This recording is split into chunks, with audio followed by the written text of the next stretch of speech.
3, 2, 1, crack! Ladies and gentlemen, you know what that sound means. It's time for another episode of A Beer and Review. So pour it high and let it gleam. This is the podcast, Sip and Dream. Stay for the fun, we've got more to do. Oh yeah, it's A Beer and Review. That's right. Welcome to another episode of A Beer and Review. This is episode 135, the Benedictiner, Hell Lager, and the Odyssey. I am your host for the evening, Luke Walker, joined as always by my two dearest friends in this whole entire world, Mr. Lane Good. Aye. And Mr. Keith Fuchs. What is up, boys? Ladies and gentlemen, if you're new to A Beer and Review, it's pretty simple. We watched a movie. In this case, that is Christopher Nolan's epic, The Odyssey. We're going to review that movie. While we do it, we're going to drink a beer. We'll give our reviews of both, towards the end. But before we do any of that, we got to do the thing that is the most important thing that we do on this podcast, because we are bros. We love movies, we love beer, but more than any of that, we love each other. And for that reason, I say cheers to you, my brothers. Let's take our ceremonial swig. Cheers. Cheers, everyone.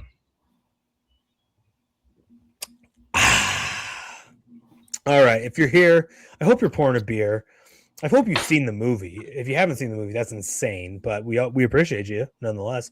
But if you are here, take a minute. Make sure you're following us on Spotify. Make sure you're liking the episode. You're subscribing. You're sharing it. You're following us on Twitter, Instagram, all those things. Do it. It makes us feel so warm and happy inside. All right. That's all of the introductory stuff. Boys, how are we doing? It's a Friday night. Keith Fuchs, you're in your fucking garage. How you doing, bud? I am in my garage. This is the third episode I believe I've done from my garage. How is it in there? How's the temperature? You warm? It's pretty warm, but not extremely warm. I was going to ask if you guys could hear the air conditioning running in the background. That's great because it's pretty fucking loud, but glad you can't hear it. I have also adjusted and brought in an actual Look at you. to provide some real light. So we're slowly improving the studio here, the new studio. I love that. We got to see your face. We got to see your beautiful face. Yeah. That is part of really the only reason we do video on this podcast, so we can see Keith's face. And I've been, that's the most important thing we do. We're going for the female demographic with this. I appreciate that. But I've been having to put my cell phone up the last couple of times. But then, I have to look something up, or I got to for the movie, or something happened. And that hasn't worked. So I was like, all right, here we go. We got that. But yeah, I'm fucking great. And I'm very, very, very pumped for this. As I don't know if you even mentioned, we watched this a week ago. We'll get into it. We'll get into all of it. Go ahead. No stone will be left unturned tonight. This is going to be a longer episode for the folks. Strap in. I know there's if any episode we're deserving, if any movie we're deserving of a longer episode, it is certainly this one. Absolutely. Lane Good, my brother, my bald brother. You look like you're pretty fresh there. I went today. I sandpapered my shit today, basically. So, how you doing, bud? I'm wonderful. You mentioned it's a Friday night. We hosted a little barbecue for some friends. Oh, sick! Thanks for the invite, dude.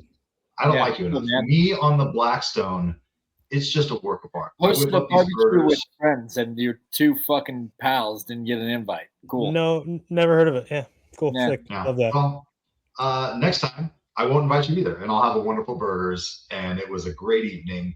I found out my dog likes sniffing folks' genitals this evening, so she just gets all up in there and it just is a hassle. But that's besides the point. I'm very excited to be with you boys. We're talking Christopher Nolan. It's been 3 years since we've done so. Go back and listen to our Oppenheimer episode.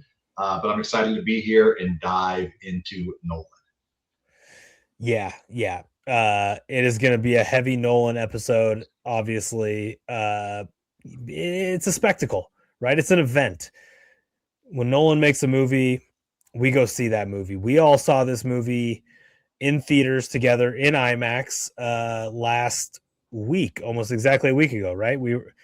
Exactly 1 week ago, we were sitting in the theater. 6 days ago. It was a Saturday night when we went. Oh, we went Saturday. So 6 days ago, we were in the theater watching it in IMAX. We only have one IMAX theater here in Reno. I gotta say, I kind of appreciate that theater because it's the old school kind of style where you just have your seat, right? It doesn't recline, and the feet don't kick up. You don't have your own little, tray. It's not 8 seats per row or whatever. It's like the 20 seats per row. It's a full packed movie theater. That theater was absolutely packed to the gills. I think basically every showing, every time, every tea time, if you will, in that theater has been packed all week, as it has been in most of the country. And I think it's exciting that we saw it in IMAX. We'll get into more of some of the technical stuff a little bit later, but good stuff. All right, boys.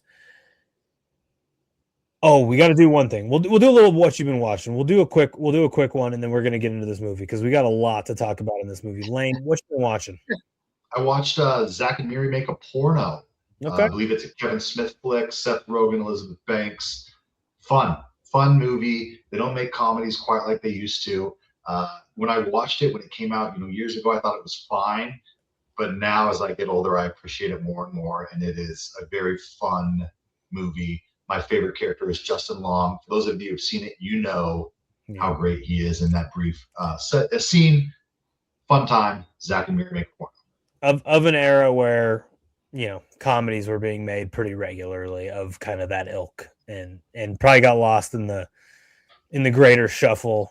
But like if that movie were to come out this, at now, like it would be the greatest great comedies of for sure. So, Keith, what you been watching, bud? That is funny, Lane, because my wife and I watched Zach and whatever Make a Porno a few months ago. Yes. Funny fucking movie, but the Odyssey most definitely got me in the Greek tragedy, Greek story mood. Tell me you watched Troy. I bet your fucking ass I watched. You bet your ass. Little did I know, Christopher Nolan was actually slated to direct that movie at one point. Yep. And then did not, which ended up leading to the Batman trilogy, which is obviously fantastic. But huge sliding doors moment in Hollywood history. Yeah. Huge. And, I feel like on social media, and granted it's social media, so people want to shit on everything, Troy's gotten a lot of flack. But I feel like it's a pretty good movie. Yeah. There are some story changes from the actual, like the Iliad. Sure. Menelaus, my namesake here, dies in that movie, which he does not in the Odyssey, and apparently not in the Iliad either, or supposedly didn't during the Trojan War. Anyway, it's good. We'll get into adaptation discussions later. The battle between Achilles and Hector is fucking awesome. But I went there. I haven't watched a ton. I have recommitted myself to my late night laundry sessions. And so when I'm doing laundry late at night, I do want to watch, sort of mindless stuff. I would like to watch movies, but like when I'm watching shit I haven't seen before, like movies, I'd like to, really be locked in. And when I'm doing laundry, I can't fully lock in. So I've been watching, I started Schitt's Creek from the very beginning, which I've seen, all the way through a couple times. Today, while in my office, just kind of preparing for this podcast, I wanted something to throw on in the background. I threw on Dunkirk, just trying to get in the Nolan mood. Last week, before we actually went and saw the movie, the day before, I watched The Prestige, another Nolan, which will come up later. And then I watched Inception as well before the movie. Right. Yep. You sure did. And then this, tonight for movie night with the kids, we watched A Sword in the Stone, a movie I've been trying to get the kids to watch for years, and they would never bite. And I finally was able to get them to watch it. Just an absolute classic Disney movie from like the 50s. Like it's like 56 or something crazy like that. Still great stuff. So, all right, boys, that's what we've been watching. Let's get into this fucking movie, shallst we? We shall. All right, let's all take let's all wet the beaks. Let's all take a nice little sip. Let's just make sure we're locked in. Let's go on an epic journey together. All right, I'm gonna be talking for a little while here. So, the movie, The Odyssey, the 2026 film directed by Christopher Nolan, written by Christopher Nolan and Homer, starring Matt Damon, Anne Hathaway, and Peter Parker, also known as Tom Holland. A runtime of 2 hours, 53 minutes. Our beer this week, the Benedictiner Hell Lager. Lane, you went to Total Wine today. You gave us two options. One of them was a West Coast IPA, which I just kind of, in principle, shot down. It maybe had a better like thematic or name wise connection to the movie, but I just didn't want to drink that. So this movie, Keith, you got any ideas of what the connection was? Well, I'm gonna that Lane guess. I'm gonna guess that because Odysseus does go to hell at a certain point, to Hades in the movie, and some would consider his 20-year journey home a fucking personal hell. So that seems to fit. That's kind of where I was landing. Germany, there's no real German connections. Obviously, it's a Greek epic, none whatsoever. But I think the hell theme is pretty solid. I'll spoil something that I was going to say later in the movie, but like, I don't know that I've ever watched a movie where I felt the pain of the characters in the movie more than this movie. It felt like every scene almost was like that. This is a living hell. They are going through living hell at all times, and then actual hell, as you mentioned. So, Lane, how'd we do? You always nailed it. Absolutely. Sweet. And yeah, just avoiding IPAs the best I can, and this is what we came down. And I like that it's like Benedictor, Benedict Arnold. I think there's maybe a little some tradery, some tradery. That's more Revolutionary War theme. But well, for sure. Tomato. Revolutionary War, Trojan War. Sure. Both wars. Hey, the connections are loose when it comes to beer and movie. We do our best. We've drank drunk. We've drunken, 135 beers at this point. I don't even think that Odysseus's fucking manor had that many beers to be drinking up by the suitors, right? So we're doing pretty good. Plot synopsis here, boys. It's Homer's Odyssey, right? It's the Odyssey. We all read it in high school. We all know the story. It's an adaptation, certainly, but we pretty much stick to the plot, right? The Odyssey follows the legendary Greek hero Odysseus as he struggles to return home to Ithaca after the Trojan War. What should have been a short voyage home turns into a 10-plus year odyssey filled with maybe 20 years. Monsters, gods, shipwrecks, temptation, mistakes, and impossible choices of all sorts. While his faithful wife Penelope fends off suitors at home in Ithaca trying to claim his throne, Odysseus must rely on his wit and his strength to survive and reclaim the throne. Look, we all read it in high school. We all know the story. We're going to get into the nitty gritty of what, scenes and what things are and are not in this movie compared to the written work throughout this podcast. But that's the quick and dirty plot synopsis. Anything you guys add there? That's about as good a sum as we get for something that everyone kind of knows. Yep. Especially for a 3-hour movie and, whatever.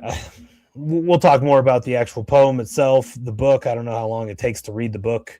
I would imagine, somewhere in the 15 to 20 hour range, right? So it's like this is an expansive story. It's a comprehensive text. It's a story that has been studied in universities and whatever for literally thousands of years.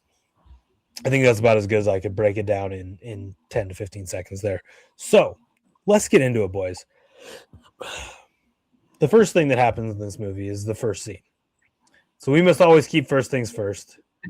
Let's take it into Lane Love's first scenes. Lane, talk to us about the very first scene of this movie, which is absolutely fucking iconic. Different word than I would use. We start out with Travis Scott. He is absolutely slamming a staff on a table.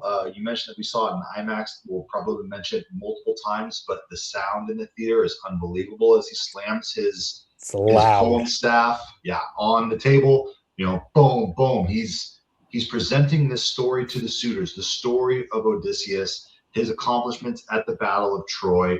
We see shots while Travis Scott is presenting this poem to the suitors. A lot of flashbacks. Obviously that's what a lot of this movie is flashbacks. But we get beautiful, beautiful IMAX cinematography of the Trojan horse on the beach, Matt Damon on the beach. And then we see our character, who's controversial. I don't know if we want to dive too much into this, who I'm going to refer to as the Page Master, sitting next to the Trojan horse. And then we get the Trojans storming, and there's a beautiful, beautiful shot coming in from the ocean where the Trojan horse is on one side and the horses are kind of coming in. That's one that really stuck with me. And we see basically the gifting of the Trojan horse to the Trojans. And as we all know, it is filled with dudes. I really, really liked the opening. I thought that, again, beautiful shots. And you mentioned it, Luke. We all know this story of the Odyssey. And I think the Trojan horse is probably the most famous, even if you don't know that it comes from the Odyssey. It's like almost impossible not to know the story of the Trojan horse. So I think to start us there is really a good way to almost ease us into this epic journey we're about to go on. Hey, here's a little story that you all know. Here's a little tease. And then we kind of ramp off from there into the suitors and a few things. But I really, really liked how beautiful the shots were on the beach in IMAX. The Trojan horse looks so fucking sick, kind of half buried in the sand. The Page Master's there. We can get into it if you want, but I really, really there's nothing to get into. Elliot Page is a man. Yeah, that's what it is. I really, really enjoyed the opening. Beautiful shots and a great way to start this epic journey. So you did not agree with my word you didn't think this was an iconic opening? I don't think that this is an iconic opening. No, I think the Travis Scott, the banging. He's the bard telling the story. It's the Trojan horse, which is clearly an iconic. As you've described, we all know the story. You'd have to live under a rock to not know what the Trojan horse means. In what way is this not an iconic opening to a movie? I think that there's no bang. I think that it all kind of happens, right? We are getting. There's quite literally some bangs.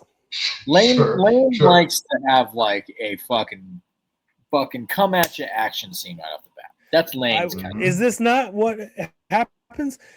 Elliot Page runs out and there's a fucking spear that like fucking sticks him to the Trojan horse. Like, what are we talking about? I think that it's a good, great opening. I'm with you that it's a very great way to dive us into this epic. I don't know what more I would have wanted. It's also pretty sick to start off a movie. We're going to get into this in just a second, and don't let me not come back to this, but the Odyssey itself is a poem, right? It's an epic poem, but it's a story that it's very meta in a way, right? It is like a story about telling stories and teaching you lessons, right? Sure, but throughout it, it's all about like recognizing that it is a storytelling epic. It's a storytelling journey. The whole thing is a collection of mini stories being told by the people. Exactly. And so we start off with Travis Scott, who's a very famous rapper, right? He's not an actor, but he's very recognizable. And he's the very first thing you see. And this rappers, are storytellers in a way. and he's the bard, he's the storyteller, he's fucking like commanding the room to tell the story of Odysseus. Dude, what? I So did good. enjoy that. The thing that I loved is we start with, yes, Travis Scott is going to tell the story of the Trojan War, tell the story of Odysseus in front of all the suitors. We're obviously like kind of jumping towards the end there. And eventually Penelope does come out and tell him to stop telling the story. She's tired of hearing the story. Then we jump to the Trojan horse, which is back to kind of the beginning of this whole thing. And then we kind of land. Then the next scene is he's walking on the island of Calypso. It did take the story within story architecture. Sure. It's a very Nolan thing to do. No, it's fantastic. It's also a very Odyssey thing to do. Exactly. It took the best of Christopher Nolan, and it took what this story is, and fucking made it into just a perfect jump around kind of opening story. Lane, give us your score. I'll give it a 9. I think that shot of the beach, there's shots that will stick with me for a while. There's a lot of stuff. And I did enjoy it. For sure, but specifically in the opening. That's fair. We'll take it. I'll take a 9. All right, boys, let's get into a quick character draft, just so we know who the players are. That we're talking about, right? And so, for those of you who don't know what the character draft is all about, it's kind of nonsense. We're just drafting our favorite characters, not based on any criteria of any sort. Just like if this were the NFL draft and all of the characters in this movie were eligible for the draft, here's how our random draft would take place. Do we want to do 3 rounds today, boys? I was thinking we should, because there's a lot of characters. I think we should do 3 rounds as well. So that'll be 9 characters drafted. We will, as always, determine our draft order based on a random number generator guessing who guesses closest. I'm the host, so I'm going to determine the order of guesses. Keith guesses first.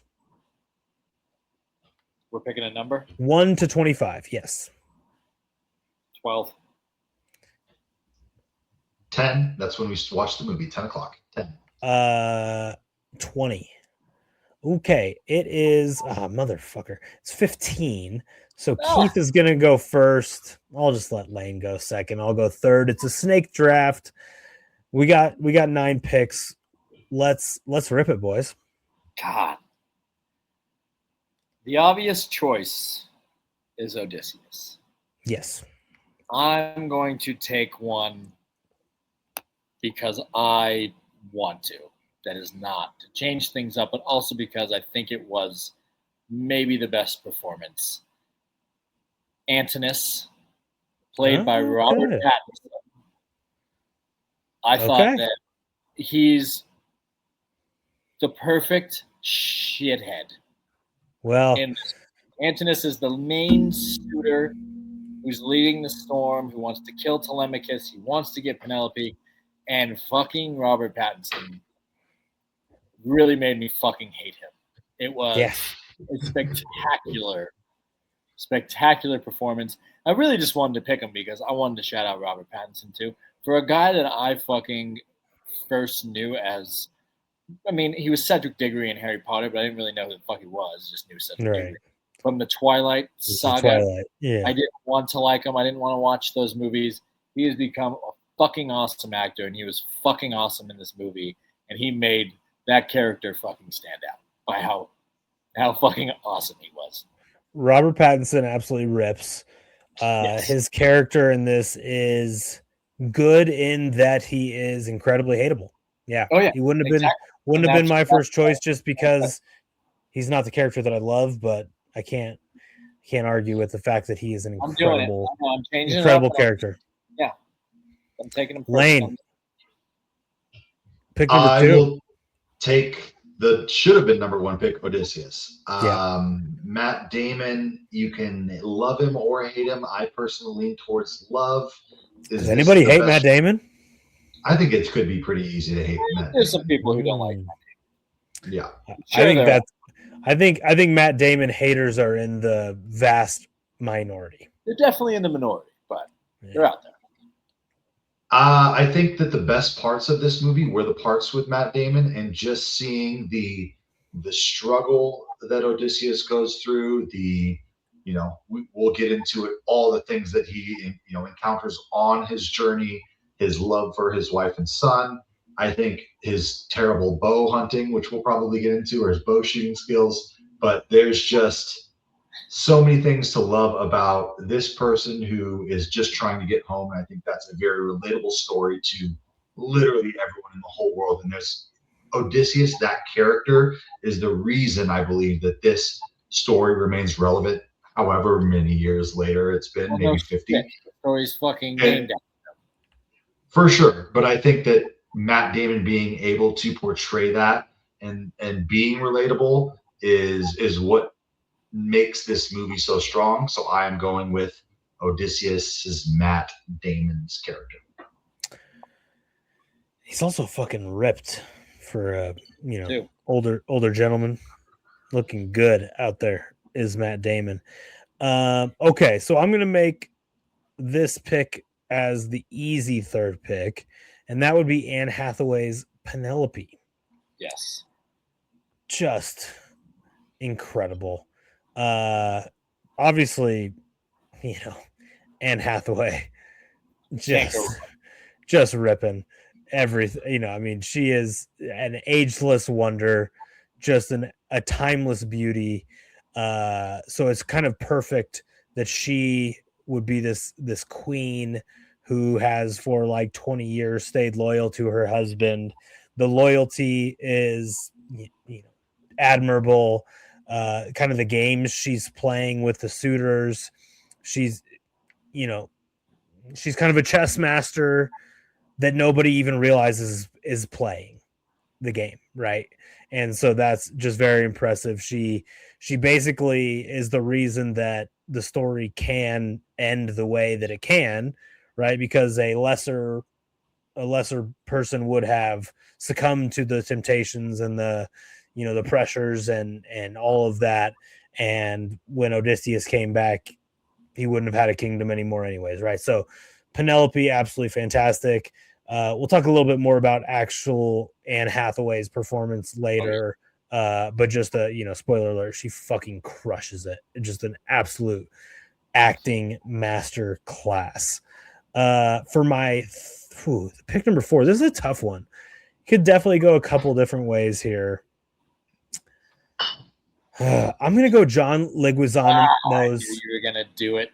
Amos. You and me, whatever the hell is it. He's the blind guy. He's the blind. Yeah, John Leguizamo is fantastic. His character is this kind of the blind servant, so to speak, kind of guy of the castle, right? He's very loyal to Odysseus. He is kind of always trying to keep the suitors in check. He's trying to make sure that the household is being upheld. He was, in charge of kind of training Telemachus and keeping charge of the dog and just, very loyal. Again, that's the theme with my two picks here is that loyalty is key in keeping, Odysseus's house in order. And that character is just absolutely fucking phenomenal. So that will be my 4th pick. Lane, pick number 5. I will pick the Cyclops. We can obviously get into the scene a little bit more when we get there.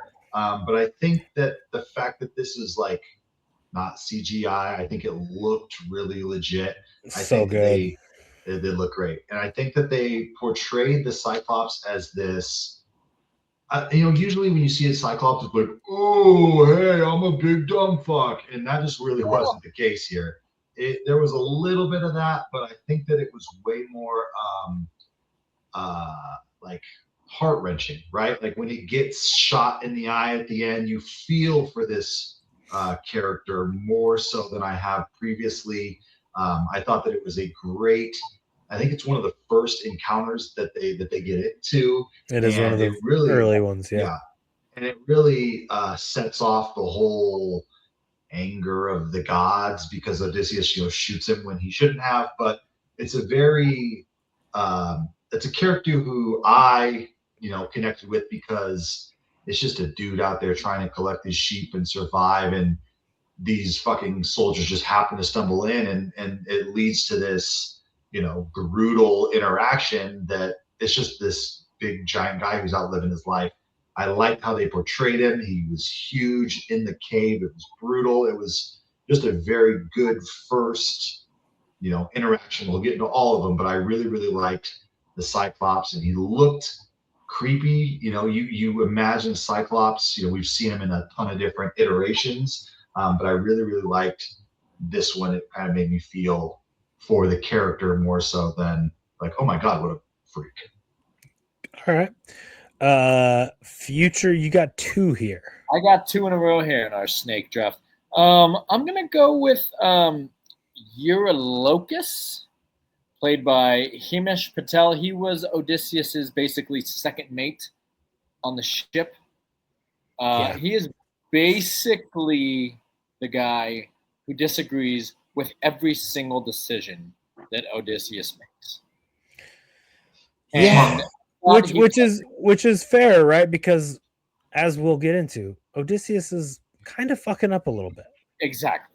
Because he is the representative of the entire rest of the fucking crew who are just trying to get fucking home, and Odysseus keeps putting them into these fucking spots where they're basically like either dying or running for their life and escaping at the last second.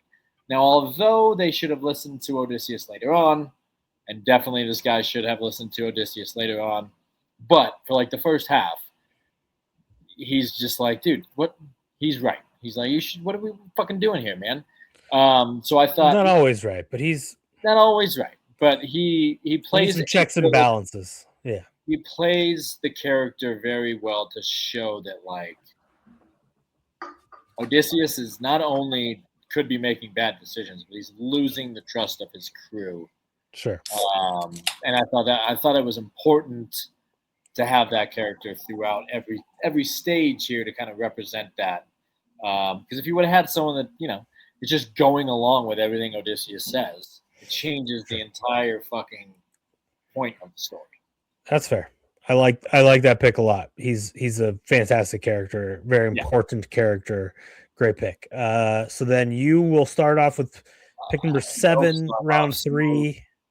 I'm torn between a couple here. There's still so many good ones.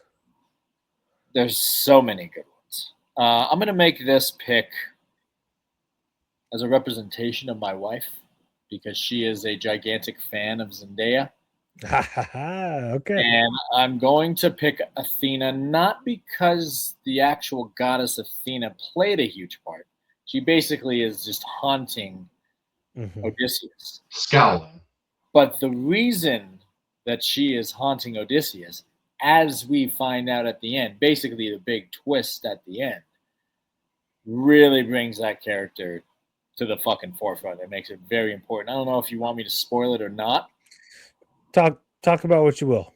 Essentially, Athena is with Odysseus. He talks to her. He's followed by her. Athena is the god that they praise. Come to find out that the actual Athena that he has been seeing, who is Zendaya, is actually a woman that was slaughtered in Troy right in front of him and beheaded. And it brings the entire his storyline into focus and his regret into focus at the end. I thought that was just an absolute count on Nolan. Yeah. Bring a twist like that around. So we'll get into that more later, but I thought that was such an important thing. I'm going to go ahead and I'm going to fucking take Athena, Zendaya in the character draft. Well done, Future. Lane, pick number 8 is to you. Reluctantly and not very happily. Don't do it.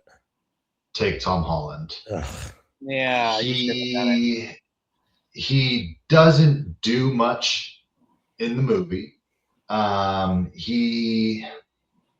His character's name is Telemachus. Yeah. Okay, great. The son of Odysseus. Son of Odysseus. He's an important character for sure, but he's kind of a little sissy bitch. Like he's got no dad.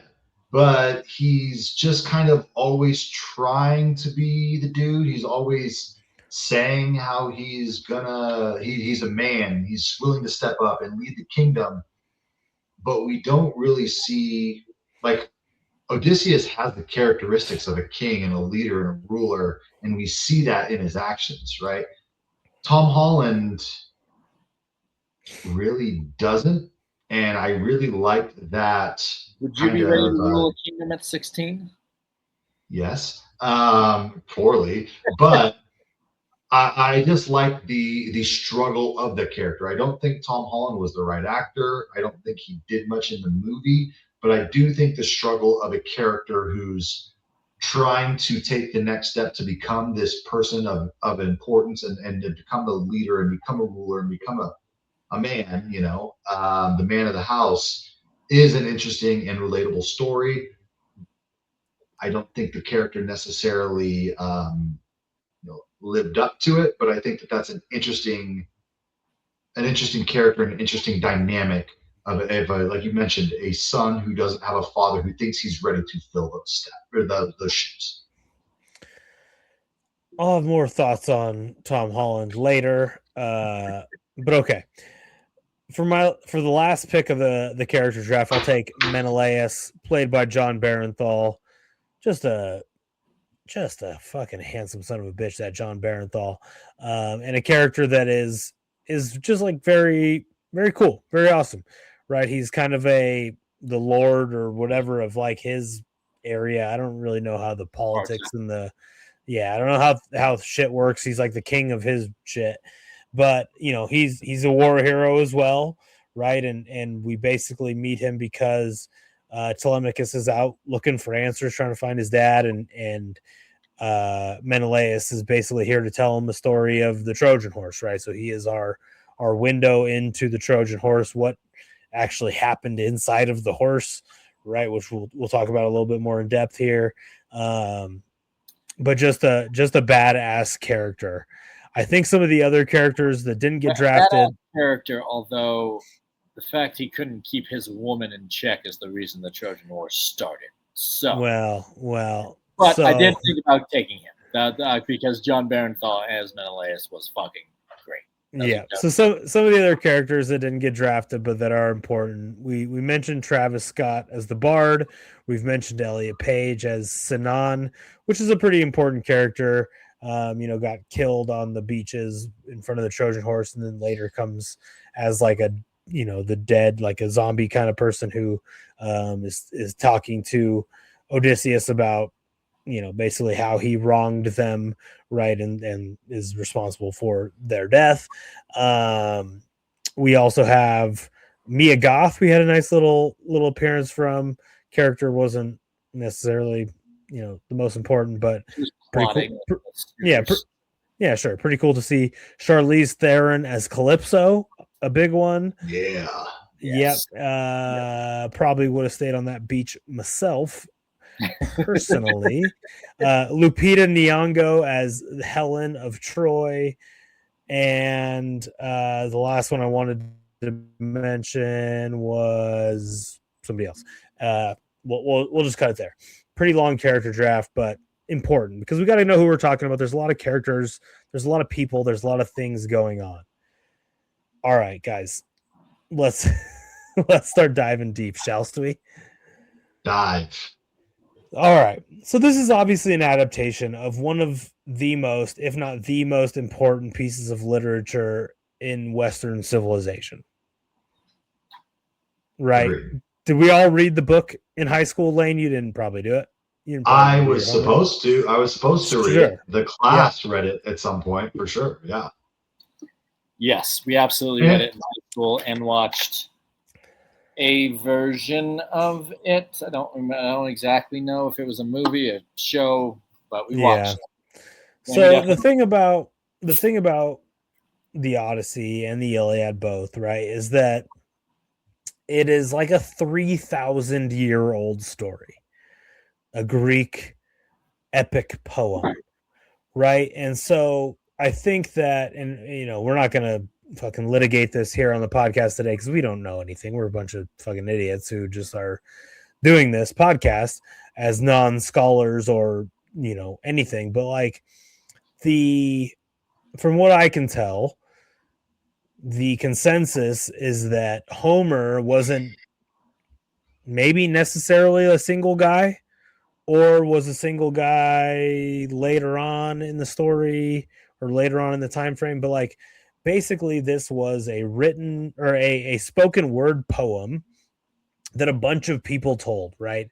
It was just kind of like a culturally known story that was told about the Trojan War and this hero of the Trojan War after, right? And so some people think that maybe the story was created by a bunch of people, a bunch of bards, a bunch of poets, a bunch of whatever storytellers, and then perhaps maybe Homer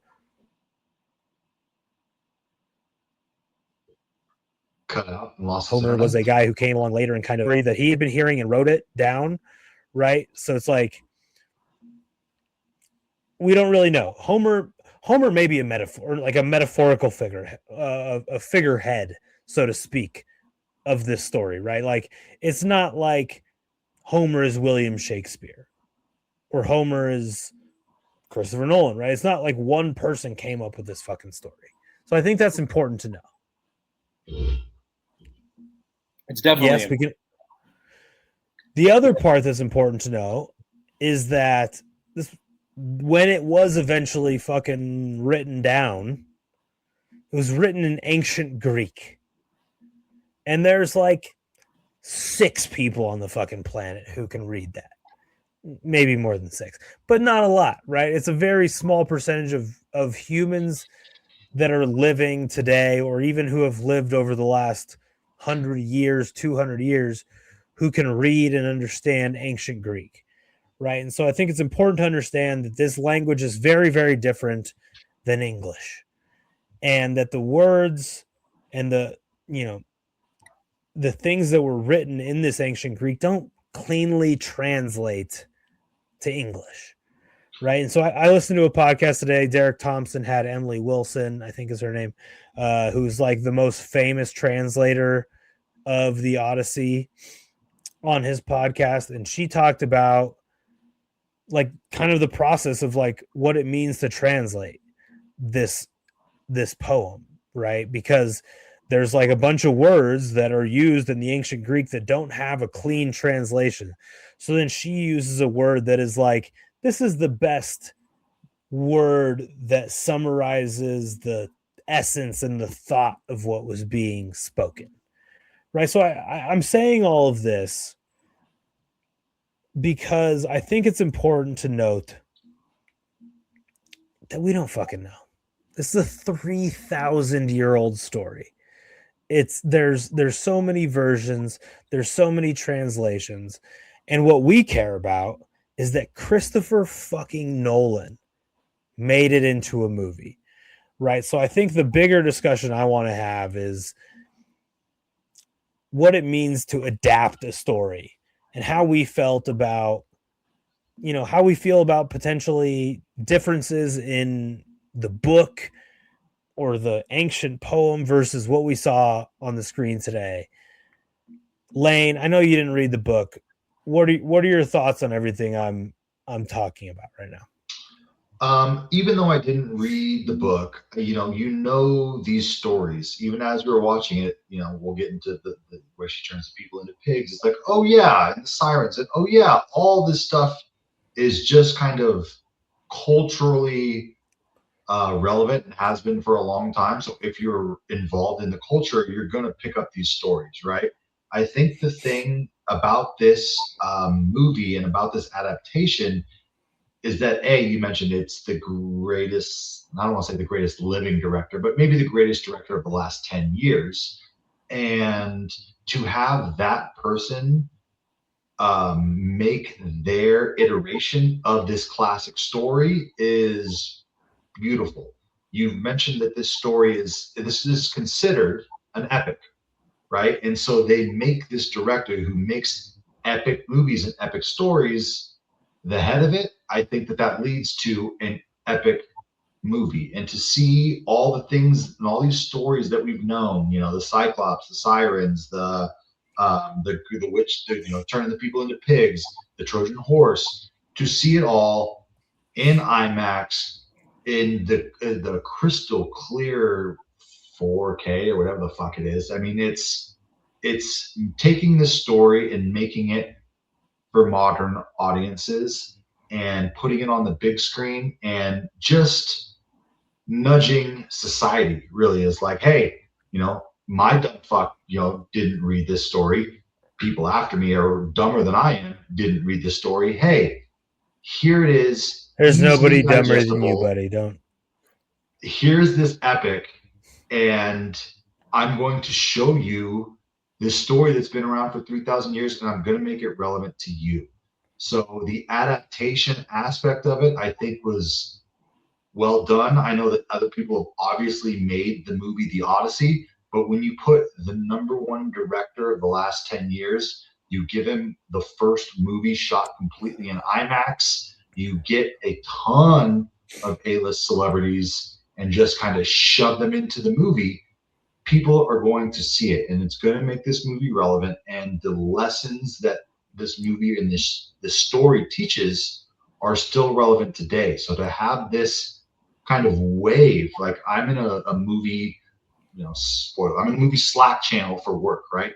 And everyone's talking about the Odyssey, which is like you mentioned, a 3,000-year-old story. And if you can get a bunch of young 20-year-olds up to mid 30-year-olds talking about the Odyssey, that in itself is an accomplishment. So I'm very happy that Nolan did this, because it's bringing this classic story that will always be relevant to human society to the forefront, and not, a lot of other bullshit that we see in the theaters. So I'm really happy that Nolan decided to go this way and to make this epic come to life in 2026. So before Keith jumps in, if you Google the definition of adaptation, right, it means the process of changing to fit new conditions, a piece of art rewritten into a different format, right? So I think that for me is important to understand that an adaptation doesn't need to be an exact retelling, right? And if it is an exact retelling, I think that that's actually a disservice, right? Art needs to progress, art needs to change, art needs to take on the form of its creator. So to me, I love that there are differences between maybe what is the canonical text, which we don't even have a canonical text because there's a goddamn billion different translations. So I'm glad that we have something that is 2026 original from who we all agree is the preeminent director of our age. Future, what you got? So I think one of the reasons you're bringing this up is because of all the online complaining and whining and bitching from fucking morons. Yes, about how this isn't historically accurate. I think it has to be. I think it has to be talked about. Yeah, it does have to be talked about. Those people are fucking morons. Okay? They're losers. They suck. They're fucking losers who want to have something to fucking complain about, so they can fuck right off. Okay. Yeah. Glad we've established that, because I agree. Fucking losers, fucking morons. When it comes to adaptations, there are adaptations of recent books, recent stories like Game of Thrones. There's one author. The books came out in our lifetime. They were adapted for TV. There are people who actually read the books, who want to see certain things that were in the book, in the shows. They love the show. They don't like certain things in the show. Harry Potter, same thing. Books that were written in our lifetime, they make movies about them.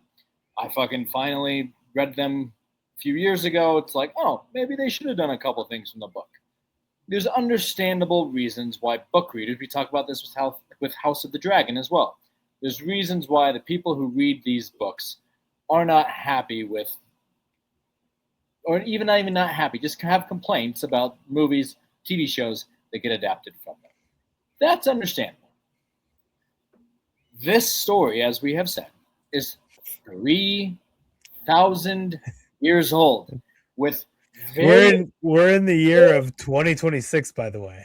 various translations with various adaptations. There was a new translation, apparently, that Nolan based this one off of, the newest translation of the story. And so, like, all I needed to hear was Christopher Nolan was doing the Odyssey, and I'm in. I'm in. Yeah. It's Nolan doing one of the most epic stories ever. Like we said, we read it in high school. I saw, I think it was from 1997. We watched it in class. But yeah, like,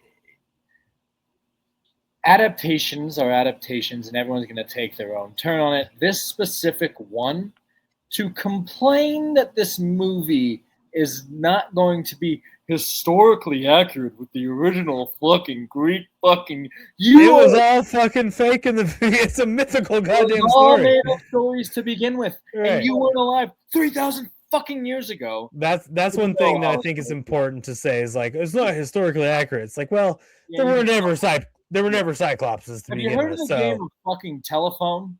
Right. Imagine 2,000 years of telephone. Sure. Good point. But there were like none of it was real in the first place. There were never giant Cyclopses. There was never a race of giant humans. There were never exactly, people turning people into pigs. It was all a fake story to begin with. Yes. It's kind of like there was it was a tweet from, God damn, I forget the comedian's name, but he had a joke about the new what has happened here. We've lost your face, but we can hear your voice. There we go. The new Little Mermaid being black. It's like, well, mermaids aren't real to begin with, so who cares if they're black or not, right? Like, so it's kind of the thing. And you know, Christopher Nolan is an artist, right? I want my artists to take original stances. I want them to do original things. Obviously, we complain all the time on this podcast about recycled IP and all this stuff. Like, this is technically recycled IP, but he's making it original, and it's also like it's something that really hasn't been done, especially to this scale, before. So I just wanted to have that conversation about, you know, the nature of the adaptation of this movie. Let's take a step back, or a step in any direction, maybe up. And let's talk about kind of the general, like, high level themes of this story and the ones that Nolan focuses on. I'll kind of rip off some themes, and you guys can kind of go from there. So I think one of the major themes, and this is very much a Nolan-y, like, this is right in Nolan's wheelhouse, is the theme of, like, somebody trying to get home, right? It's got this term nostos, which is the origin of the word nostalgia, right? Of trying to get home. And I think that's something we see a lot in Nolan movies. Lane, what do you got on this movie and just the theme of, like, somebody trying to get home? For sure. I mean, you mentioned that we see it in other Nolan works. I'm thinking of Inception right off the bat, right? Like, that's basically what that whole movie is. Yeah, Interstellar. There we go. And for me, I mentioned it earlier when we did the character draft.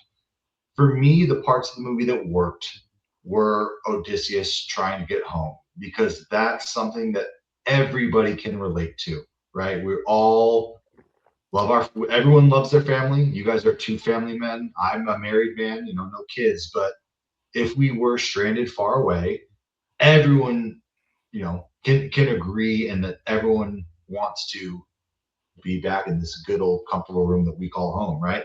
And so I think that makes a very not likable, but a very agreeable character. Relatable. Everyone buys in, relatable, exactly. And so I think that if you're making a movie about someone who's trying to get home and get back to their family, I don't want to say it's hard to fuck up, because we've seen movies like Santa Claus, is Coming to Town or whatever with Jonathan Taylor Thomas, where they may not be that good, but that's a story that's as old as time, right? Getting back home to your family against all odds is relatable, because as men of the house, gentlemen, we're all men's of the house. We will do anything to protect our wives and our kids and our family. And so to have this character who has to go through sirens and cyclops and human pigs and fucking in Hades in a big circular cyclone, we're Smoke in. show, chicks Smoke on the show Charlize beach. Theron, that Yeah. that instill, like, as I don't know, as men, right? That instills something in us. We are the protectors. We need to get home and protect our family. And so to have a story that is that human and that basic and that instinctual, I think that speaks to not only men of the household, but people in general, right? Everyone wants to over the be fact with that their you family. got a fucking Jonathan Taylor Thomas movie reference. Do you remember that? Do you remember that scene where he's dressed as Santa Claus because they super glued it to his body, and then he gets in like the marathon race, and he's like racing through the. You guys know what I'm talking about. I know exactly what you're talking about. Yeah, that's amazing. Yeah, no, it's an incredible theme, and it's just like the, especially that's playing in without money, right? Well, sure is, but in this movie, it really just highlights like what is somebody willing to suffer through in order to get home, and 7 years of Charlize Theron. That's tough, dude. Poor guy. Poor guy. We talked about it with the connection to the beer, right? The hell beer, like the man literally goes through hell. He puts his crew through hell. He loses his entire fucking crew on the way. Like there is nothing that he is not willing to endure to get home. To Penelope. Keith, my second theme here, and I'll have you talk about this, is the idea, and I'm springing these on you guys, without any preparation, because I wanted to hear your another Jonathan Taylor Thomas reference. Well, no, I want you to tie this back to Jonathan Taylor Thomas in some way, if you can. But what I want you to talk about here is the idea of fate versus free will, right? Because part of this movie, part of this movie, right, is that there is the prophecy, right? There is this idea that what Odysseus's fate is predetermined for him, and he's doing everything he can to fight against that. So, in tying Jonathan Taylor Thomas to that theme, what do you have for us? It was a home improvement episode. Hell yeah. We're Tim the Toolman Taylor. Tim the Toolman Taylor told Jonathan Taylor Thomas he was fated. Yeah. Oh, Jesus fucking Christ. No, I think you're doing great. Odysseus's fate. Holy shit. It wasn't until he accepts his fate that he finally fucking gets home. I mean, there is free will in this movie, but it's not until you accept your fate that that things are gonna fucking work out. He took too long to just accept the fact that he fucking needed to go home. I guess that would be my answer. I'm too distracted by the Jonathan.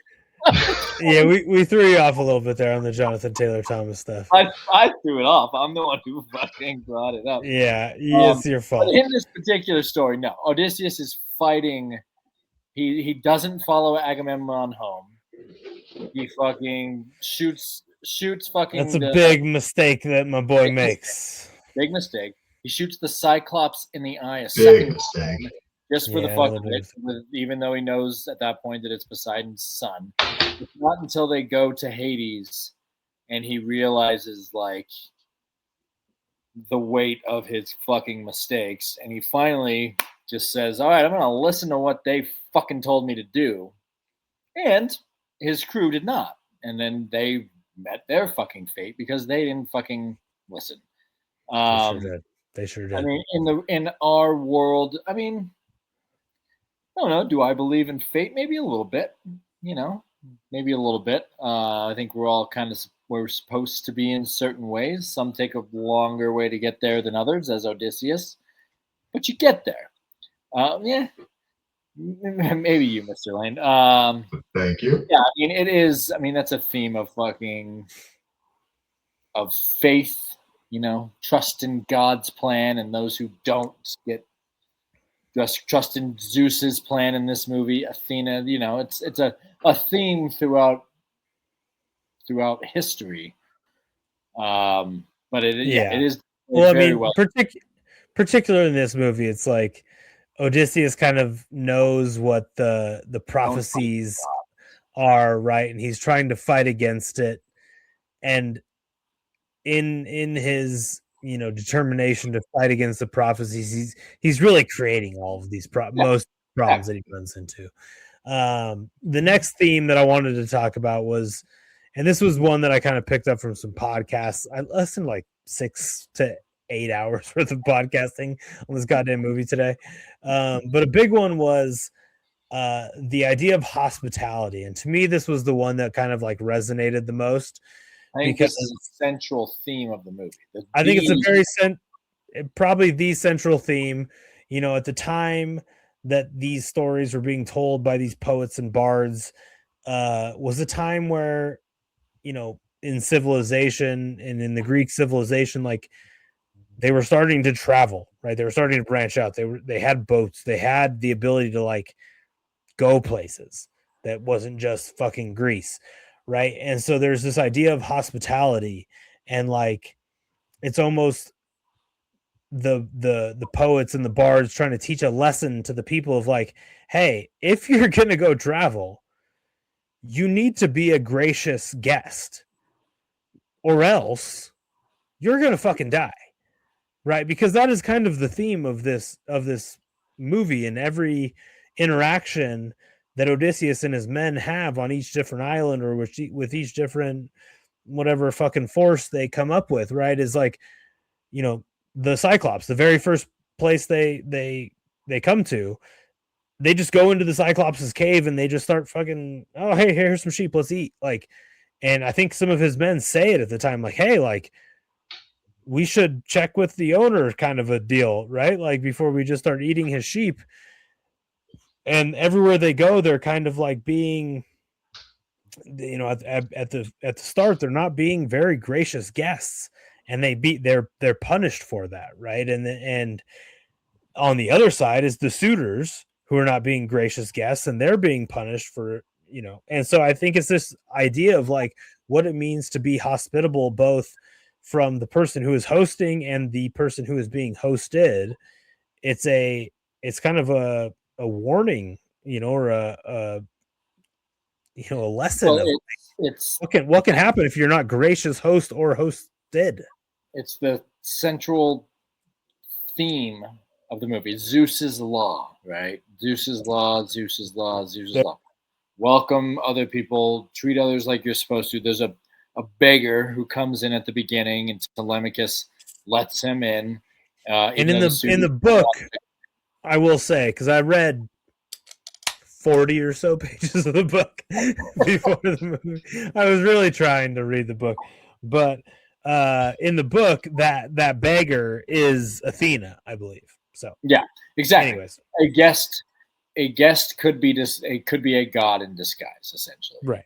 And then there's the tale of the sea people who come and invade the lands and are killing everybody, and that's the warning to everyone, is like, beware of the sea people. Like, Penelope's worried about the sea people. People on all these islands, they're worried about the sea people, which, come to find out, is the Greeks, and is Odysseus and Agamemnon. They are the original ones when they sacked Troy. They are the sea people. They are the reason that everyone is in fear.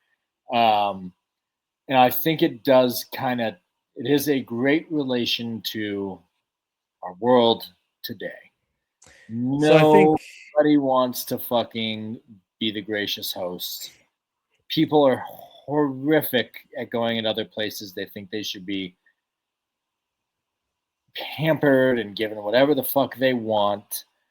We live in a society that looks down on anyone else. There's no fucking like neighborly, loving love. Go ahead. So I mean, I think that's another part of the analysis of this movie, and I don't know that we're the best group to be talking about it.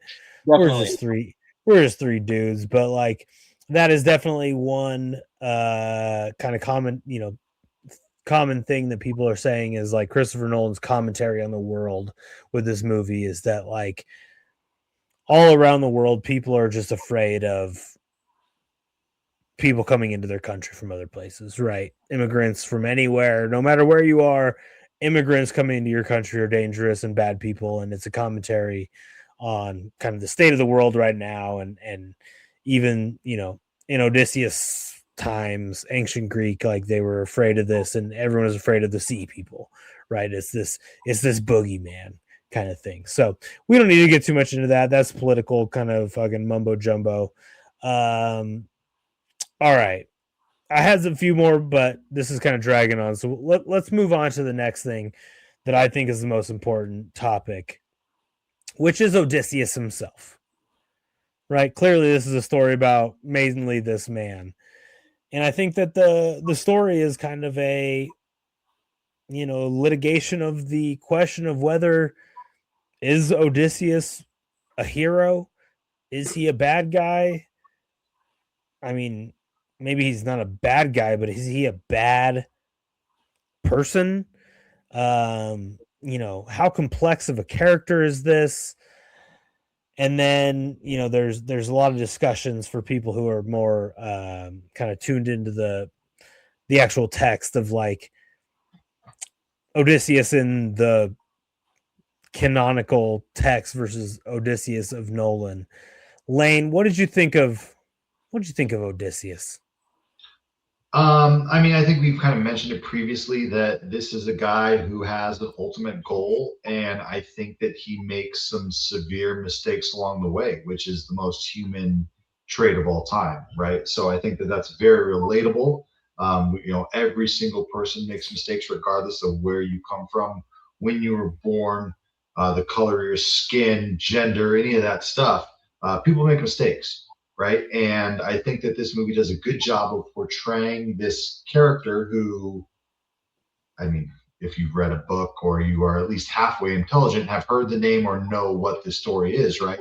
And so to see this character who is flawed and who is battling again just to get home, I liked it a lot, right? I think that to have a main character like you kind of mentioned Peter Parker earlier, the Spider-Man character who is perfect, or I think in movies the last 10 years we got kind of this superhero genre where these characters are almighty and great and good, and there's no bad characteristics about them.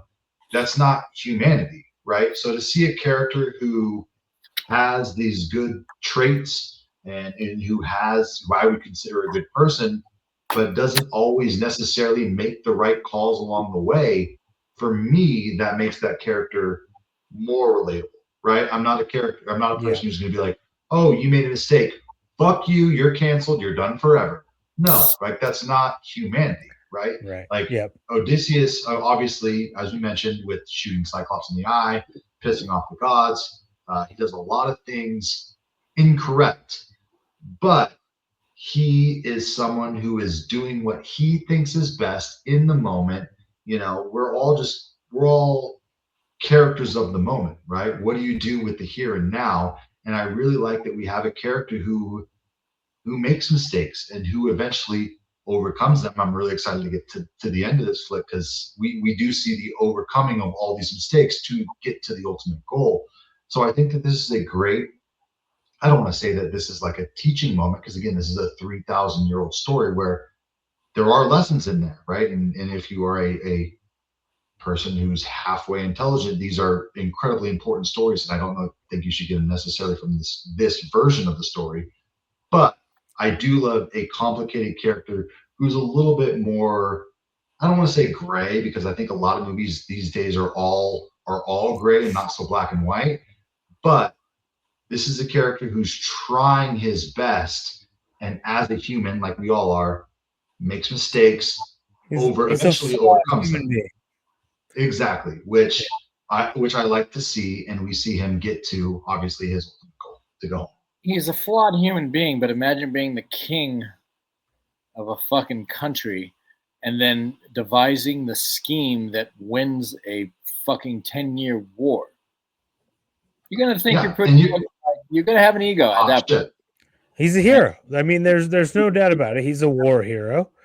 It's why there's an entire story about him written about him getting home, right? It's like, you know, when I was listening to these podcasts earlier today, there was, you know, discussion about like the Iliad was a very popular poem, epic story, whatever, right? And people wanted to know what happened to Odysseus, right? He was the hero of the Iliad. Like, what happened to this guy?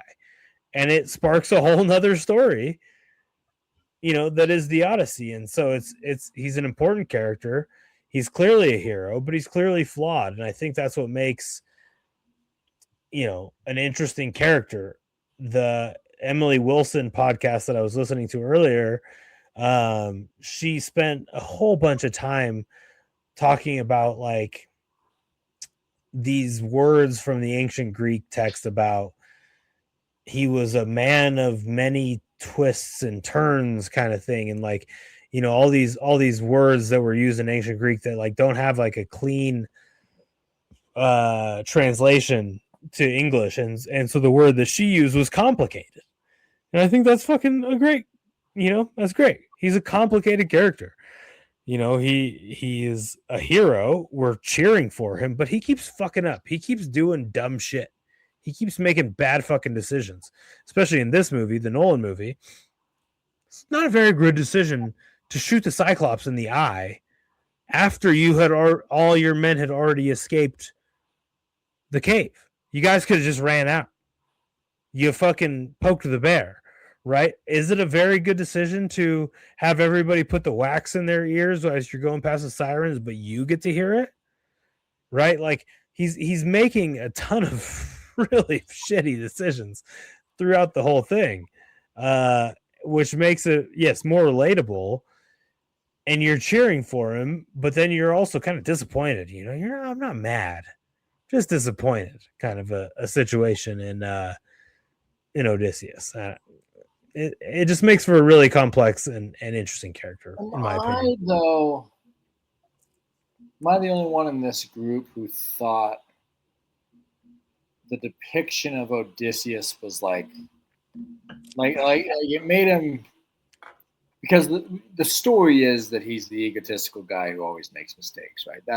I felt like in this movie it was a lot more like he's the smartest and everyone should listen to him. Like, yes, he made a few mistakes at certain points, but like, so I think that I thought it was more favorable storytelling of Odysseus in this adaptation than I don't know that I would agree with that, because I think and again, I have not actually read the full text since like high school, but from what I've picked up and everything that I've listened to and read, is that Odysseus in the text or in the story, the original story, is that he was like the most cunning, clever guy ever, right? Like he was always going under, he was like a man of disguises, and he was always coming up with really complicated, smart solutions. And so I think in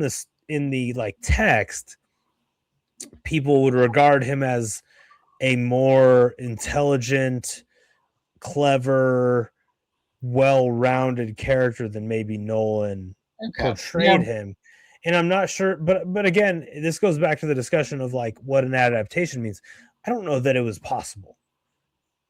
With the story that we're telling, right? We're telling the story of him getting home. Right. And I think, you know, all the stories of success and growth, I think were all before this movie. I think that part of that comes, yes, part of his history comes from the Iliad.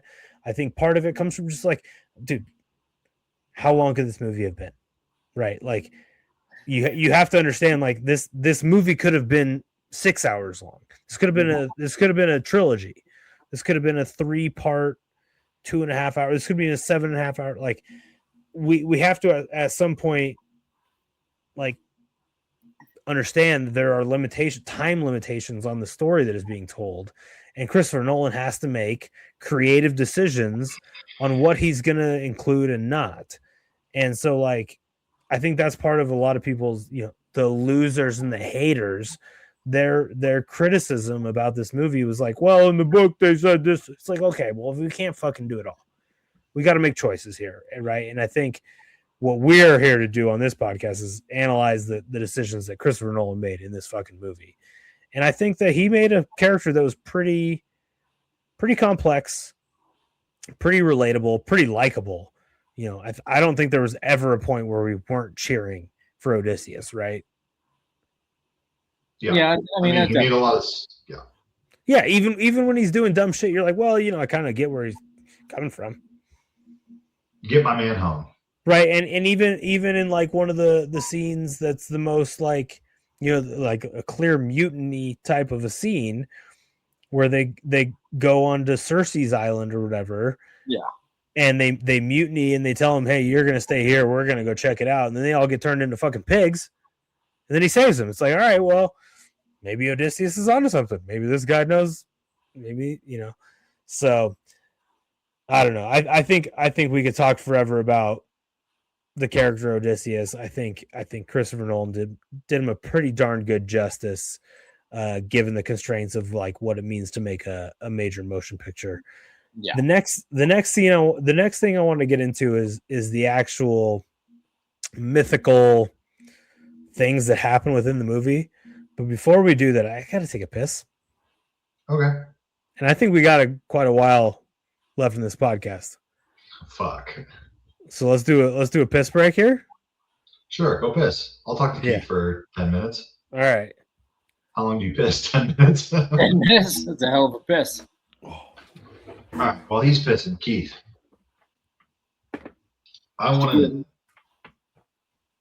we hit a lot of different spots, right? Like we hit the pigs, we hit the Cyclops, we hit the sirens. For you personally, before Luke gets here, did you have a favorite one or one that like I had forgotten the pigs, right? And like once it happened, I was like, oh shit, yes, I remember this. So that was one of standout for me. But did you have a standout moment, a standout encounter, whether it be the big giant guys in IMAX and silver suits or whatever it may be? What was your kind of favorite encounter that Odysseus ran into in his journey?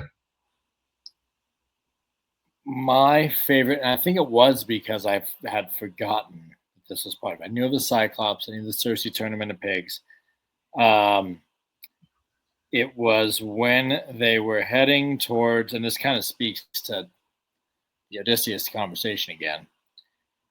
They're heading towards the fucking cyclone in the water or whatever. So sick, dude. It just looked good. It looked great. Yeah, it was fucking amazing. Hold on. I need to find the correct. You got a quote for me? No, I need to make sure that I'm saying the right thing. Okay. Charybdis. So they're heading towards Charybdis, and that's the cyclone whirlpool monster. And then Scylla is the 6-headed fucking snake that starts snatching everybody off the pool. That was wild. Because they had been to Hades. They'd been to Hades, and Odysseus had finally had his come to Jesus moment where he's like, listen to what they're fucking telling me to do. They get to Charybdis, and he says, go into that fucking cyclone and ride it out, and then it will shoot us out in the right direction. And again, his second mate, whatever the fuck his name was, says, no. Head towards that channel. And they don't listen to Odysseus. They head towards the channel, and then all of a sudden, whoom, one guy gets snatched. And then boom, another guy gets snatched. And then boom. I'm like, that was, one, I had forgotten that happened. Two, that was a wild fucking scene. And that was, again, it was one of those scenes, again, after Odysseus was on the straight and narrow that time. He'd listened. He knew what to do. and his fucking crewmates. We were talking about Charybdis and Scylla, the whirlpool. After they go around the whirlpool. Yeah. Exactly. Yeah. That's a good one. What was your favorite encounter? That's what I was asking. Yeah, I mean, so that's where I was going next. It's like, so I mean, we've got the Cyclops encounter. That's a big one. Sick. The only thing about the Cyclops, very quickly, and one of the greatest examples of Odysseus's cunning in the book is he talks to the Cyclops. No man says, "Who are you?" He says, "Nobody." So then, after the Cyclops is blinded, whose other Cyclops is on the island who are asking, "Who attacked you?" And he says, "Nobody." To leave that out was a decision. It was a decision. That was a decision because that's a pretty big fucking part of that story. Anyway, go ahead. Pretty big part of the story. I also feel like maybe the only like genuine kind of plot hole or in the movie, right? Because to me, it was one of the few parts of the movie where I was like, wait a second, this doesn't make any sense because they walk into the cave and then the Cyclops comes in and he pulls the door up. Right. And then the next morning they're like plotting. They're like, when he opens the door, we got to go out with the sheep because he's going to then close the door. And so it like the way that it was presented in the movie was that the Cyclops opens and shuts the door every time he comes in and out. So why were they able to get in? Yeah, he left it open because it's like, if he just leaves it open, let's just wait for him and all the sheep to leave. And then 30 minutes after he leaves, we just walk out. But they can't do that because then they knew. So that was like a kind of a plot hole that I had, which I was going to get into later. So that one I didn't love. I think that was maybe one of the bigger misses. I think the sirens is a fantastic scene. Quick and kind of inconsequential, though. Yeah. I agree with you that it's sick. It's awesome. But it is quick. It is quick. This is condensing a gigantic story.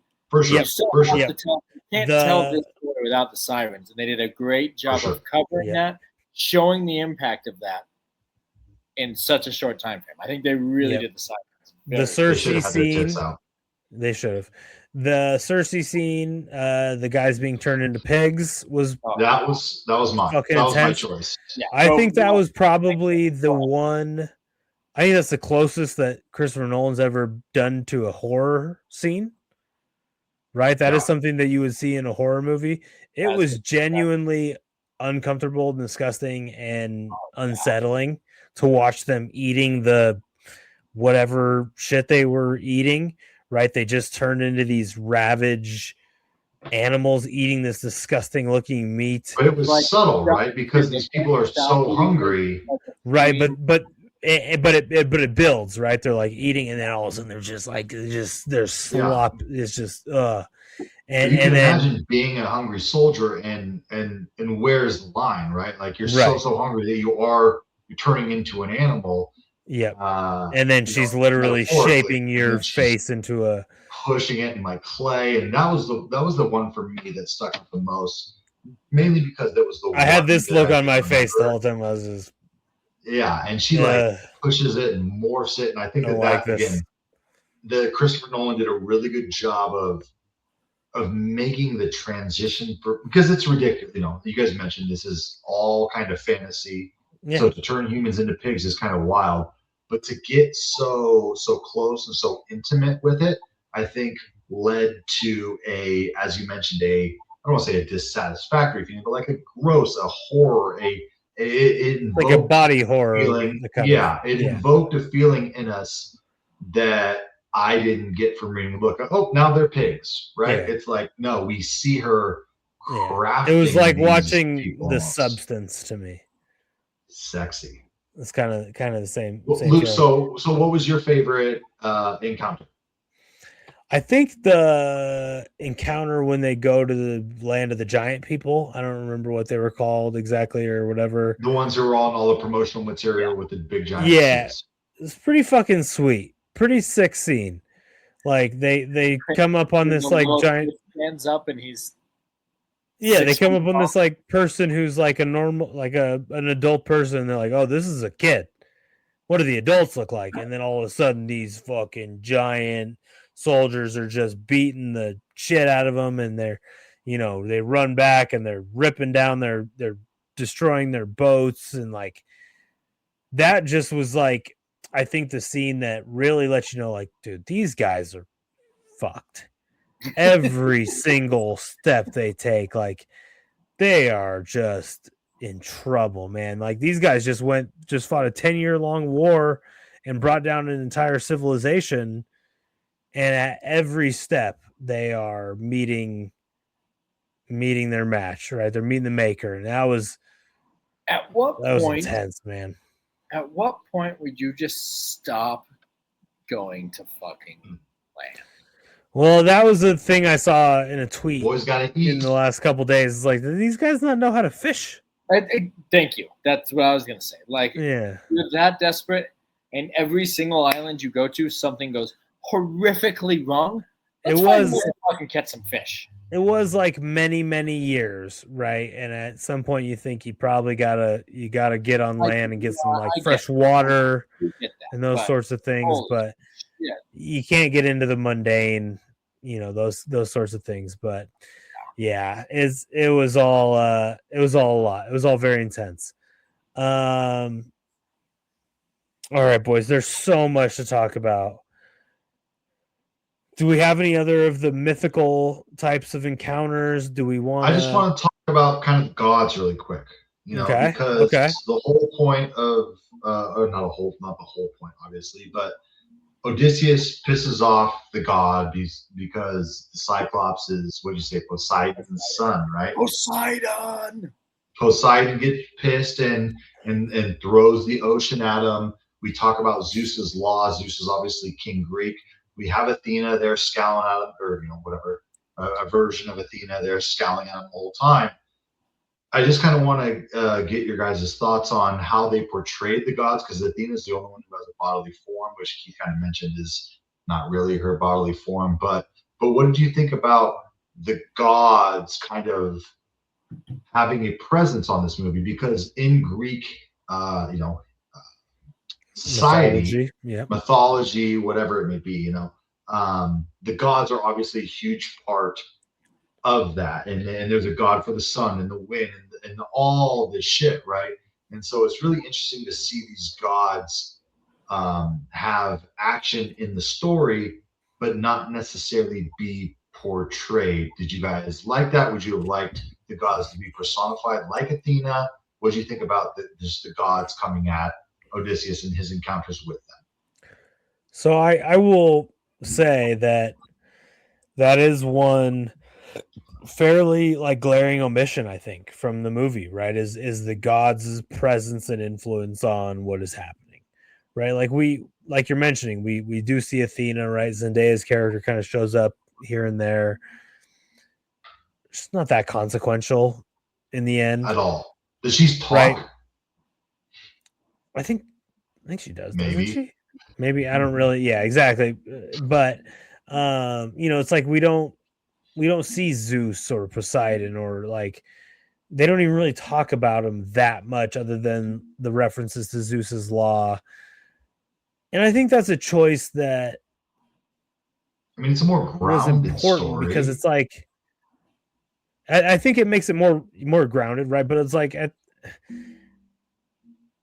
the same time, it's like, okay, if this is a 1-part movie, that's a 3-hour movie, and it's not going to be a 3-part 3-hour movie, right? Like, we got to cut something out. And if we're going to include like the will and influence of the gods, that's going to add a lot. Like, we really got to it's a whole nother movie, right? Within the movie. So like, I kind of understand the creative decision to kind of keep that stuff out. And I think that makes it a very American Nolan blockbuster movie rather than a Greek mythology story. Yeah, I mean, they reference the gods a lot, but I don't think you can actually show it. Like Athena makes the fucking quote, "Who doesn't understand thunder, fire, a child's smile, a good harvest?" Referencing like all of these are acts of the gods, and then we get the fucking storm after they kill. It's very subtle. Yeah. It's subtle stuff like that, which Yeah. nowadays it's like you're telling me that there's a thunderstorm because we pissed off God. Like, obviously it doesn't fit today. I think that's part of making it a little bit more modern version Yeah. of the story. But the I gods dig are that. very, very important part of Greek mythology. So it could have had a little bit more references to them, but I think again, trying to condense this into one movie, it was kind of necessary to just mention the gods. That's the thing. That's the thing. So I've got a couple of things I want to discuss at the end here, which is like Nolan, the actors and actresses in this movie, the Oscar worthiness of this movie. And then I kind of got a couple of other just like some random shit that I want to talk about. Let's But before we get into that, let's just quickly do the end of the movie. Right? The return. Oh yeah. Right. Okay. So he comes back as a beggar, disguised as a beggar. Sees his dog. We have the really awesome, I love thought. I was hoping the dog, somebody put the fucking dog. The dog scene. The dog's been thrown out onto a pile of shit or whatever. Yeah. And Literally. it's like 20-year-old dog, and then he sees his master and he kind of lifts his head, recognizes him, and then dies. It's not gonna die. Yeah, which is just such a lovely thing. Yeah. Dogs rule. Good and then we have a lot of this stuff, right? Of like, okay, some of these people, right, especially the John Leguizamo character and Telemachus, don't necessarily recognize them immediately, but they are followers of the Zeus's law, right? They're hospitable, right? They kind of receive him well, and then they, various characters start to recognize him for various different reasons. And then we have Penelope's challenge of setting up the axes in a gangster ass way and stringing the bow and shooting it through the thing. And she knows that only Telemachus or only Odysseus could possibly do this. And so it's kind of like this idea of, does she know that it's him? Is she just kind of hedging her bet? Like, hey, maybe this is him, but even if it's not him, nobody can do this anyways. So whatever. And of course, everybody struggles to string the bow. It's an awesome scene. And then Odysseus, the beggar disguised, comes and he strings it and he shoots it. And then it's the panic of get the swords and shit, the fucking Robert Pattinson. And then he goes John Wick on everybody. And it's really, really fucking satisfying if you are cheering for Odysseus, which everybody is at this point. Yeah.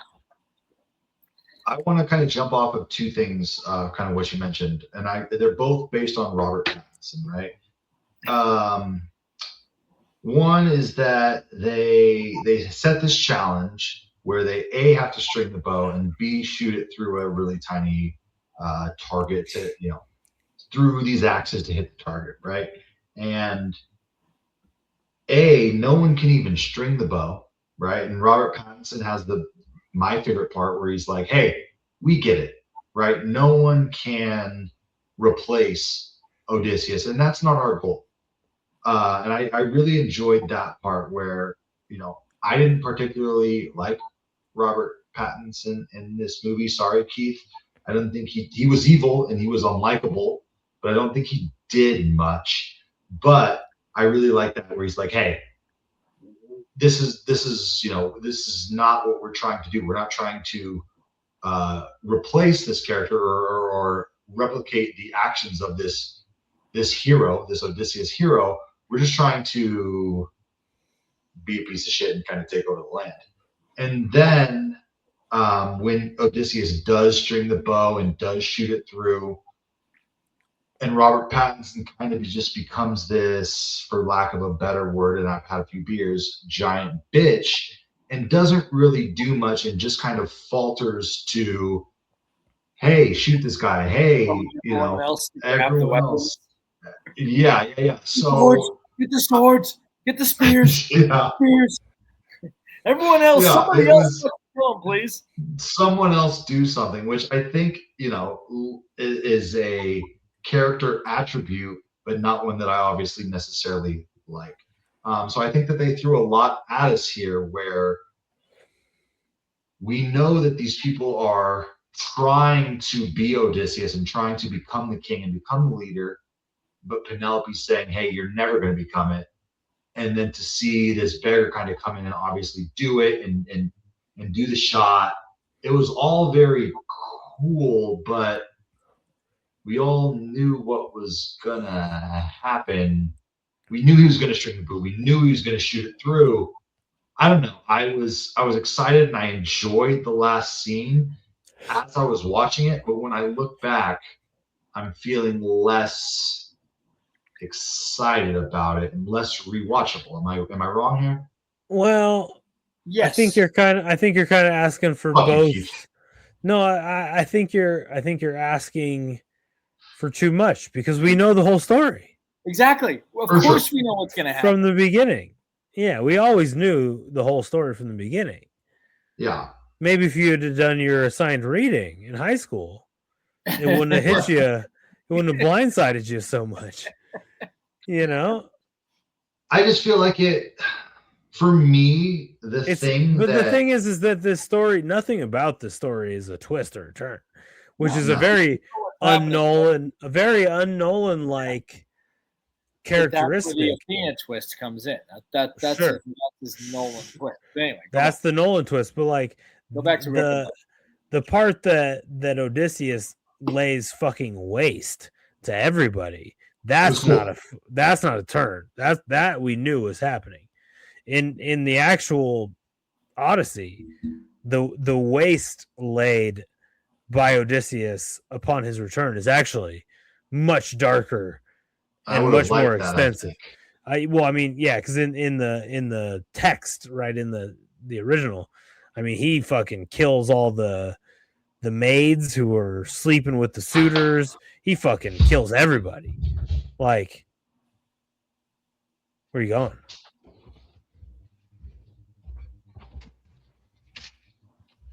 Just leaves without a word. This guy, fucking creature. This man. His criticisms of the final scene and then leaves. And then he just bounces. It's like he doesn't know we have the ability to pause the technology. No, I don't know if he knows that we can pause the technology. Yeah.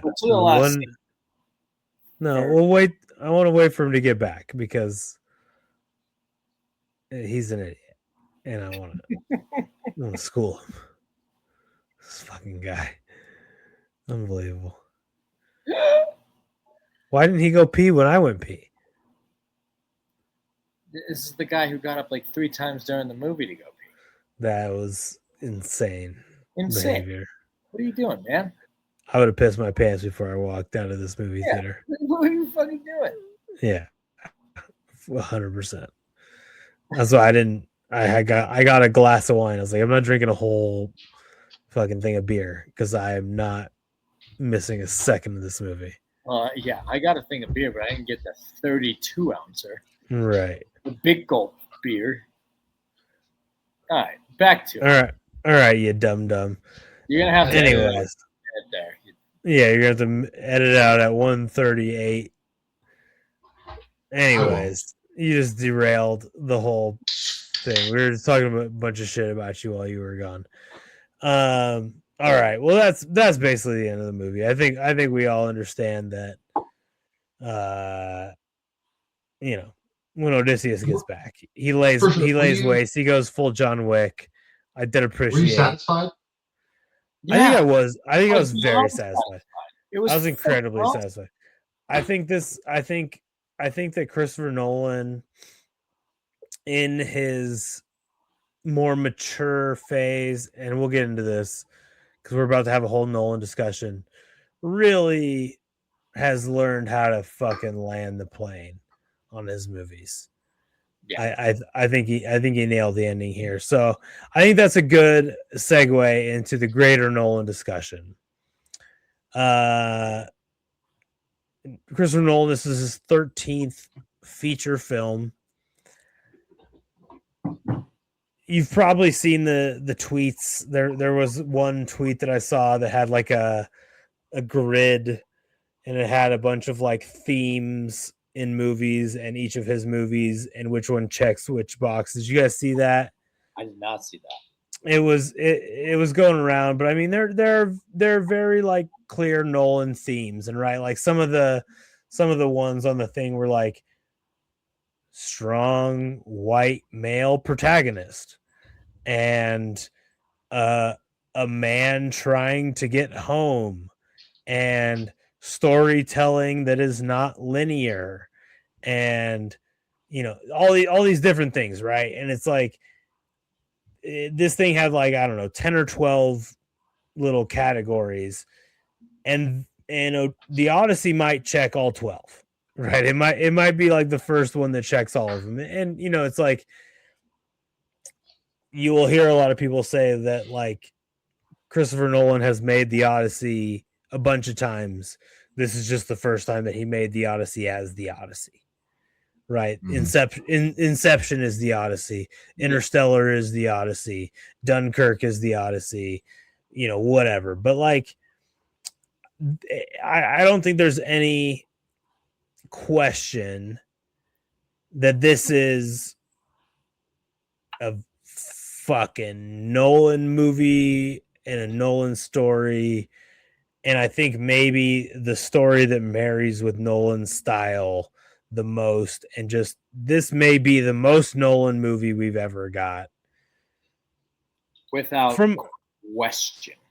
And it's like, look at, hey, we've watched Christopher Nolan over the last like 25 years or whatever it is, right? Make some very interesting different types of movies.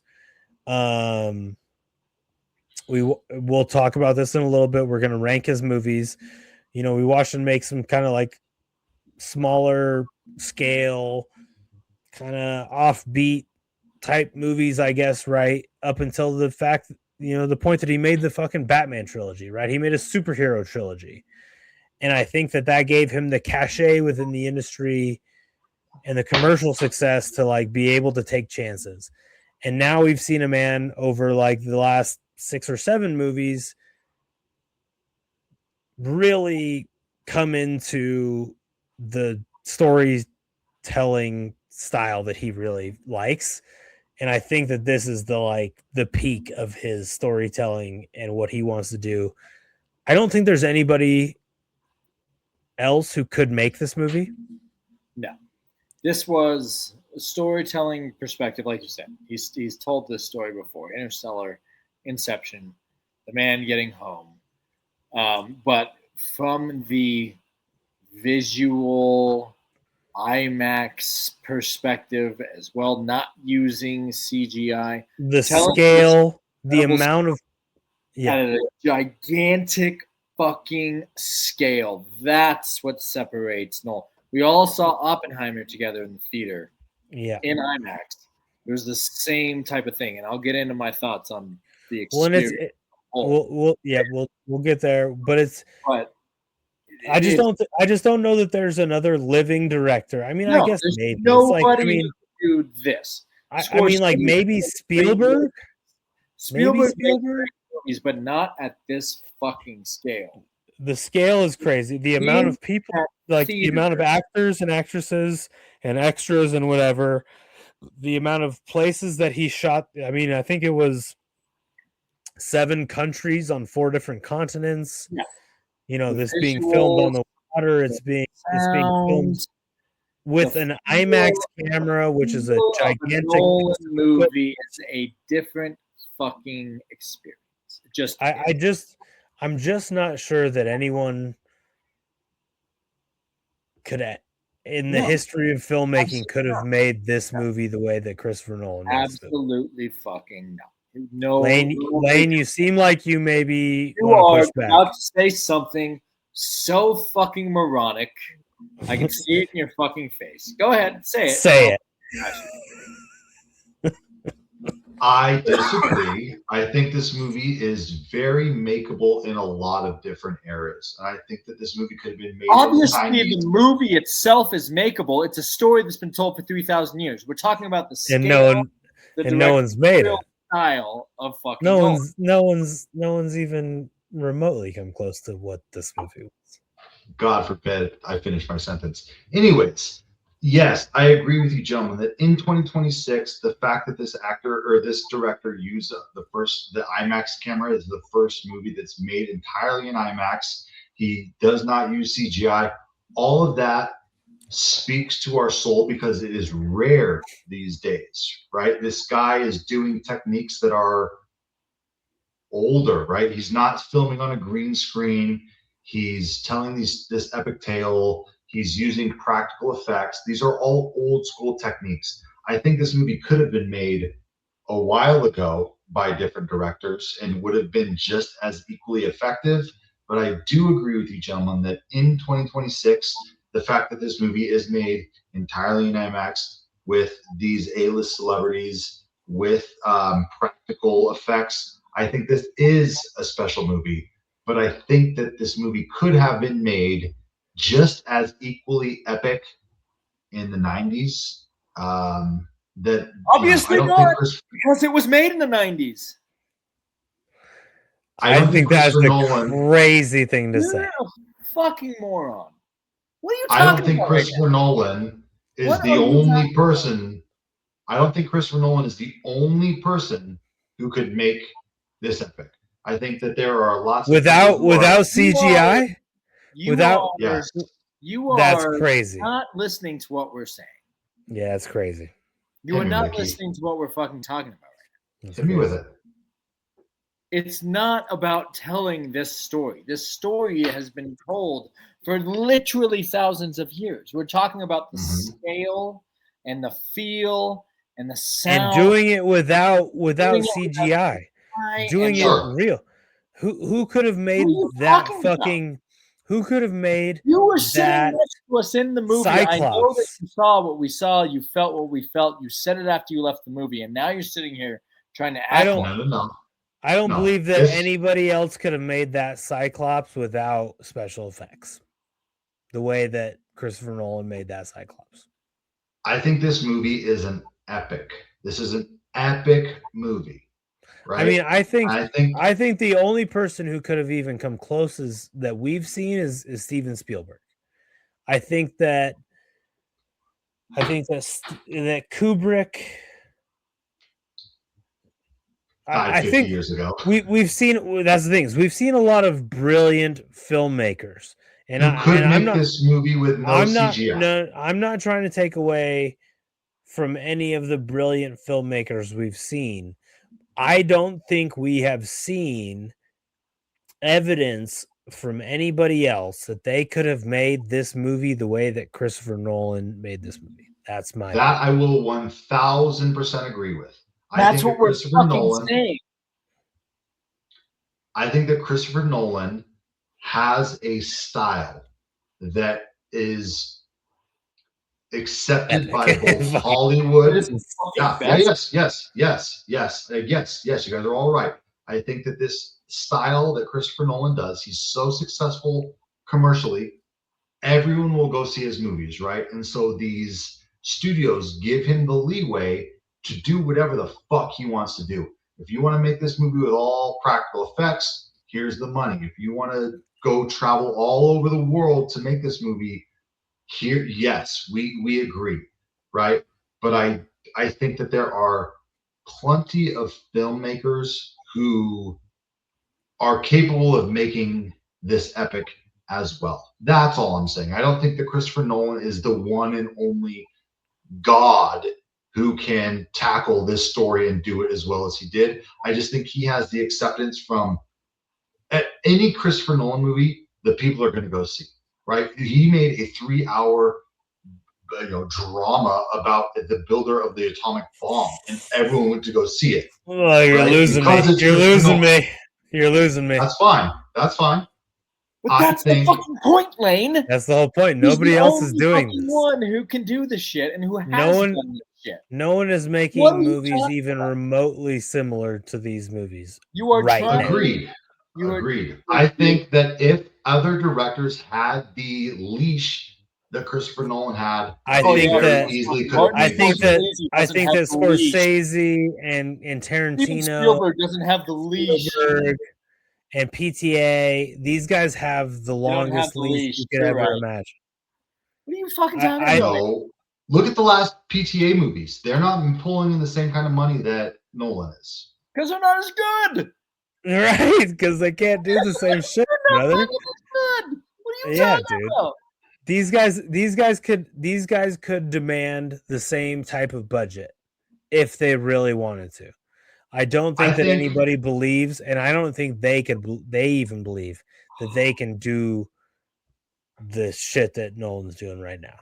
I think Nolan is, I mean, we'll get into this within moments. Actually, let's just jump right there. Hold on, let me just throw my one last sentence out. Let me throw my one last Christopher Nolan's my GOAT. Christopher Nolan's my GOAT. He's my favorite director. I think that he is the greatest modern filmmaker. Matt Damon said this is the greatest film he's ever fucking worked on. That Nolan is the greatest director. He's worked with Scorsese. He's worked with fucking Spielberg. PT. What are we talking about right now?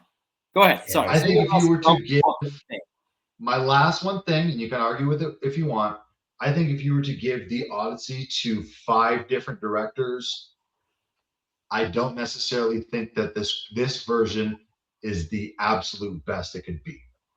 That's crazy. That's crazy. It's a crazy thought. It's a crazy jackass. That's insane. It's an insane thing to say. It's the most insane thing that's been said in this podcast in 135 what are episodes. You doing? Cheers to you, Lane. I love you so much. Cheers to you. I love you boys both. Jesus fucking Christ. All right, Luke, on to the next fucking. Let's have our Nolan discussion. Let's have our Nolan chat because I love it. I'm really excited. Okay, so I wanted to rank. I wanted us each to rank our Nolan movies. Can we start? Can we all start at the bottom and go to the top? Because I think that's the only way to go.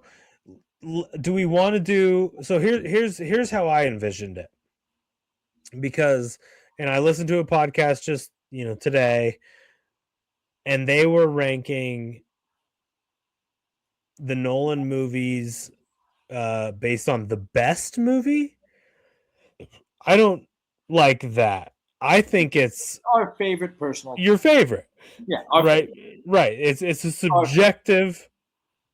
Which all there is subjective. Yeah, there is an objective. It's not all subjective. There's an objective element to it, right? In that, like, objectively good movies are more likely to be your favorite, right? I bet our lists are wildly different. Well, so I fucking I don't think they're that. No, but that's the thing. Comment, huh? Is I don't think they're all that different. Because no one's gonna put Tenet number 1, right? Or no one's gonna put the fall. Well, no, I don't think Lane likes the Tenet. I probably have Tenet higher than everybody. So let's see. Here's how I'm gonna do this. I'm gonna try to make an average. I don't know. Okay, so hold on. So I should have. Be able to do a little Google Sheet action. Yeah, I don't have it in Sheets. I've just got it on my Excel, and I should have done this. You peasant! You fucking peasant! Excel. Well, it's the exact same goddamn thing as Sheets. It is. I should have done this before. I don't know. Let's.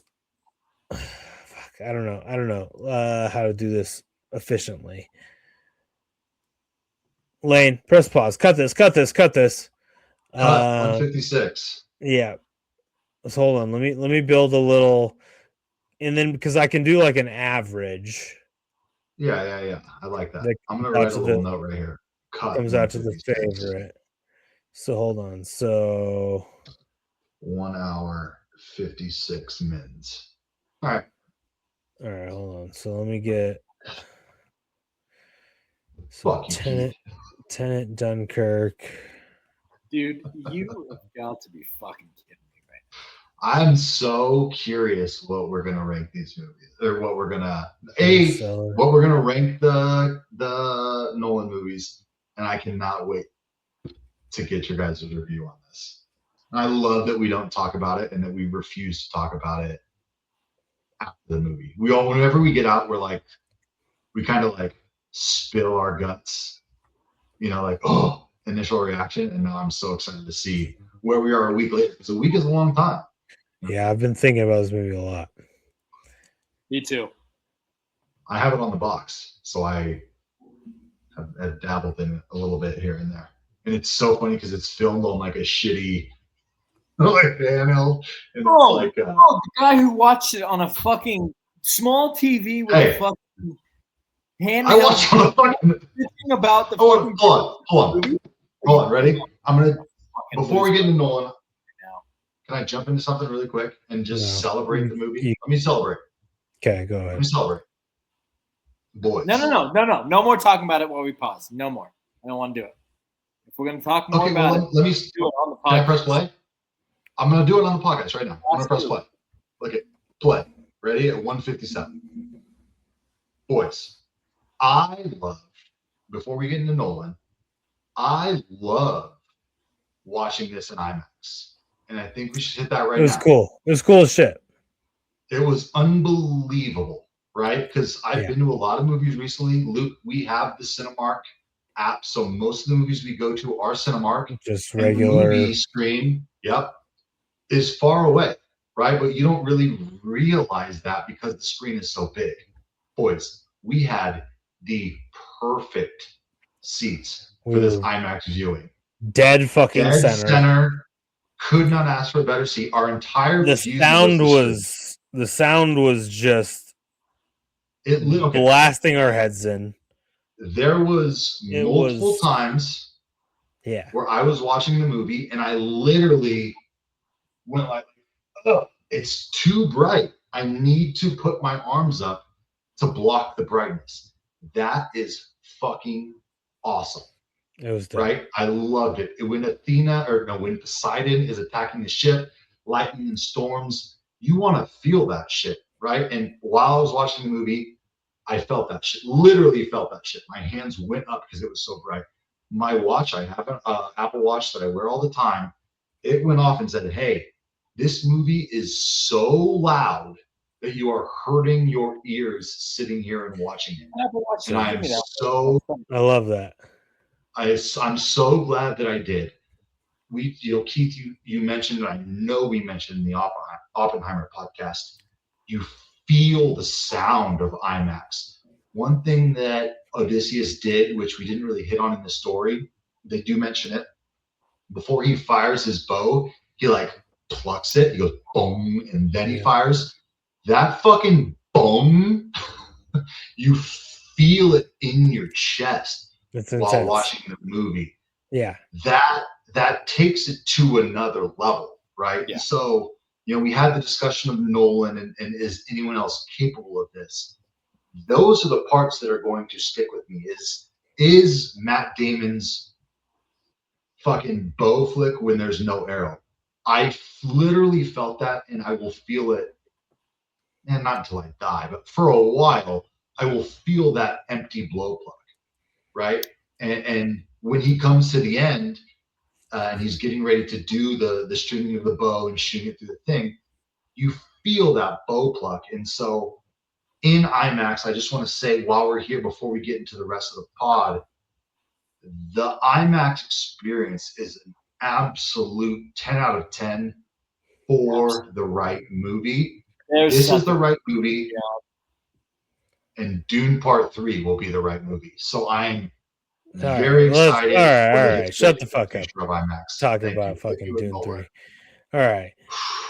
Here's how I've envisioned this. I told you guys I wanted you to rank the 13 Christopher Nolan feature films based on your favorite, which is a objectively different thing than what you think is the best film, right? Because I think I can make, my rankings of the best Christopher Nolan movie versus my favorite Christopher Nolan movie would have a pretty significant amount of overlap, right? But I think there are some significant differences.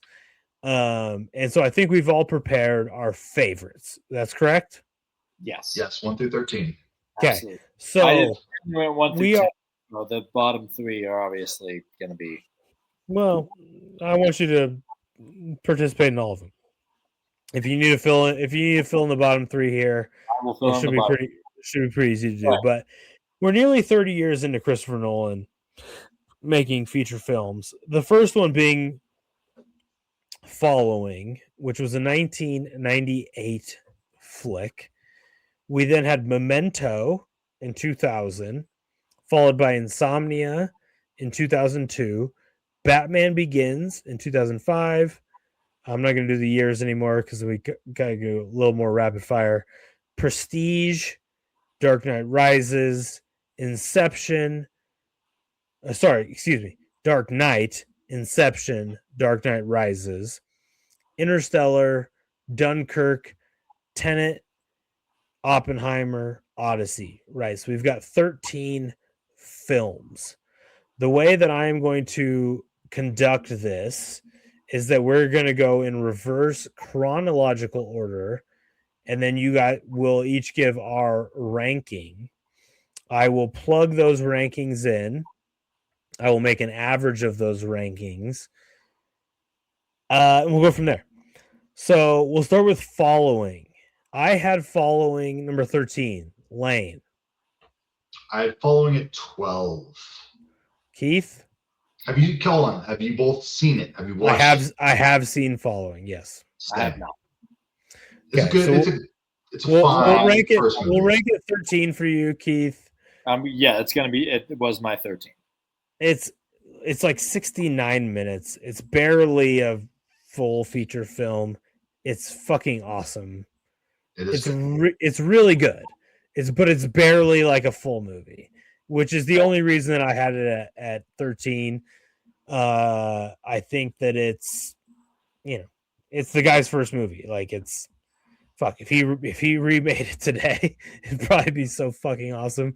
But so that's why it's for me 13. Memento. Lane, where do you have Memento?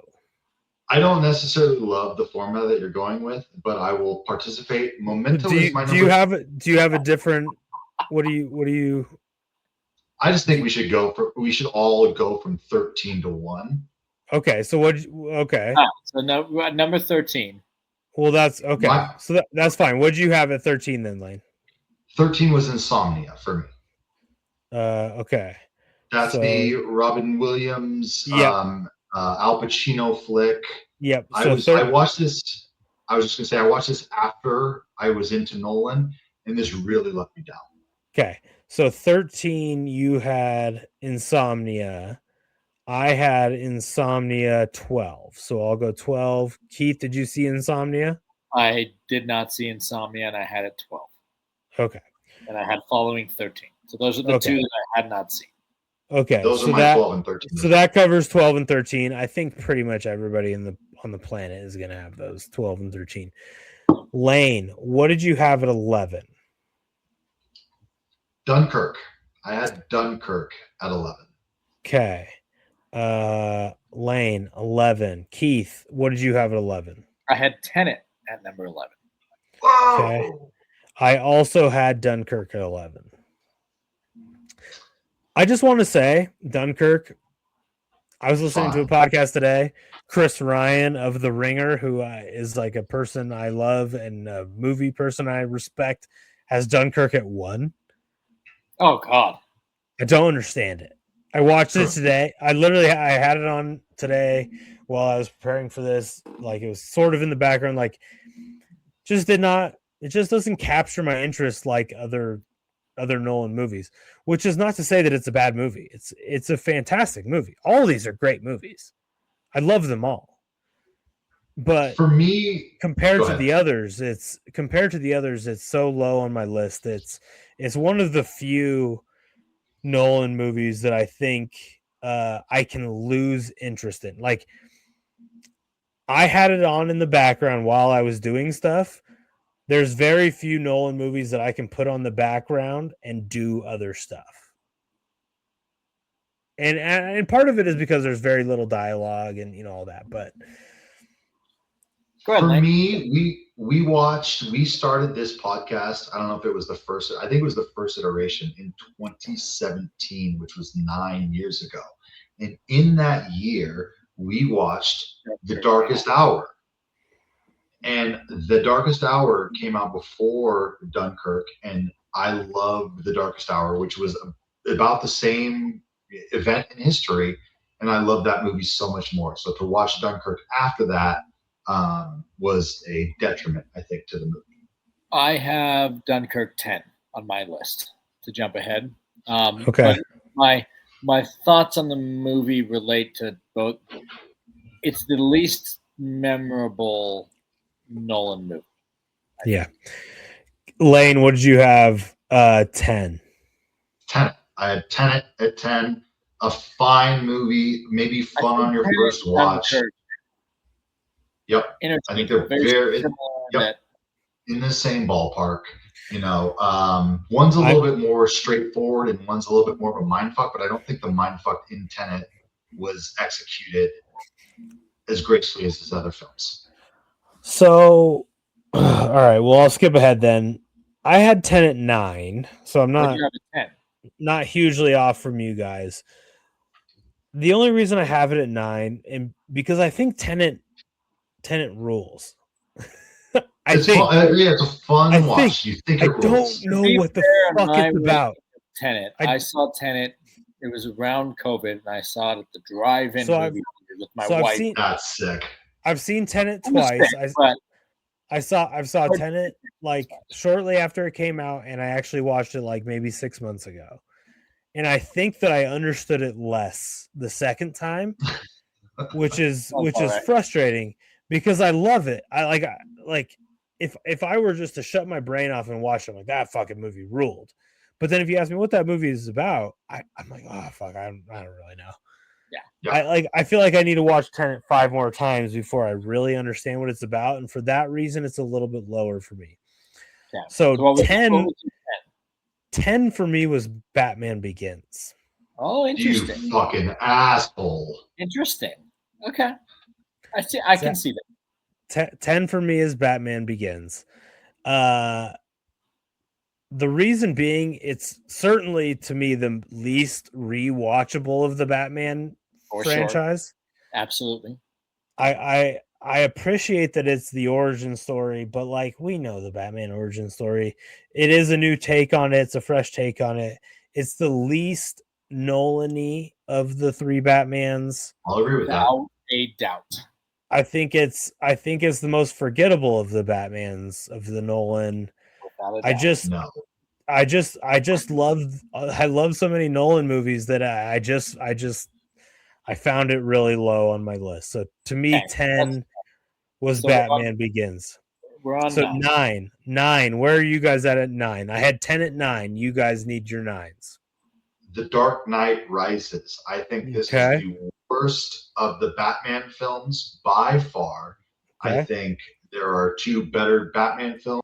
I think for the most part, Dark Knight Rises is pretty mediocre until we get to the end where he actually starts facing Bane. And that's when it starts getting pretty exciting. This is where we're going to start veering off course. That's why we do it, Keith. Keith, what do you have at 9? Number 9 for me was Memento. Okay. I love Memento. Love Memento. Okay. I don't love Memento. It's not that crazy. The time that I watched Memento was at the Highlands with both. At least Lane was there. I don't know if Luke was there. Probably.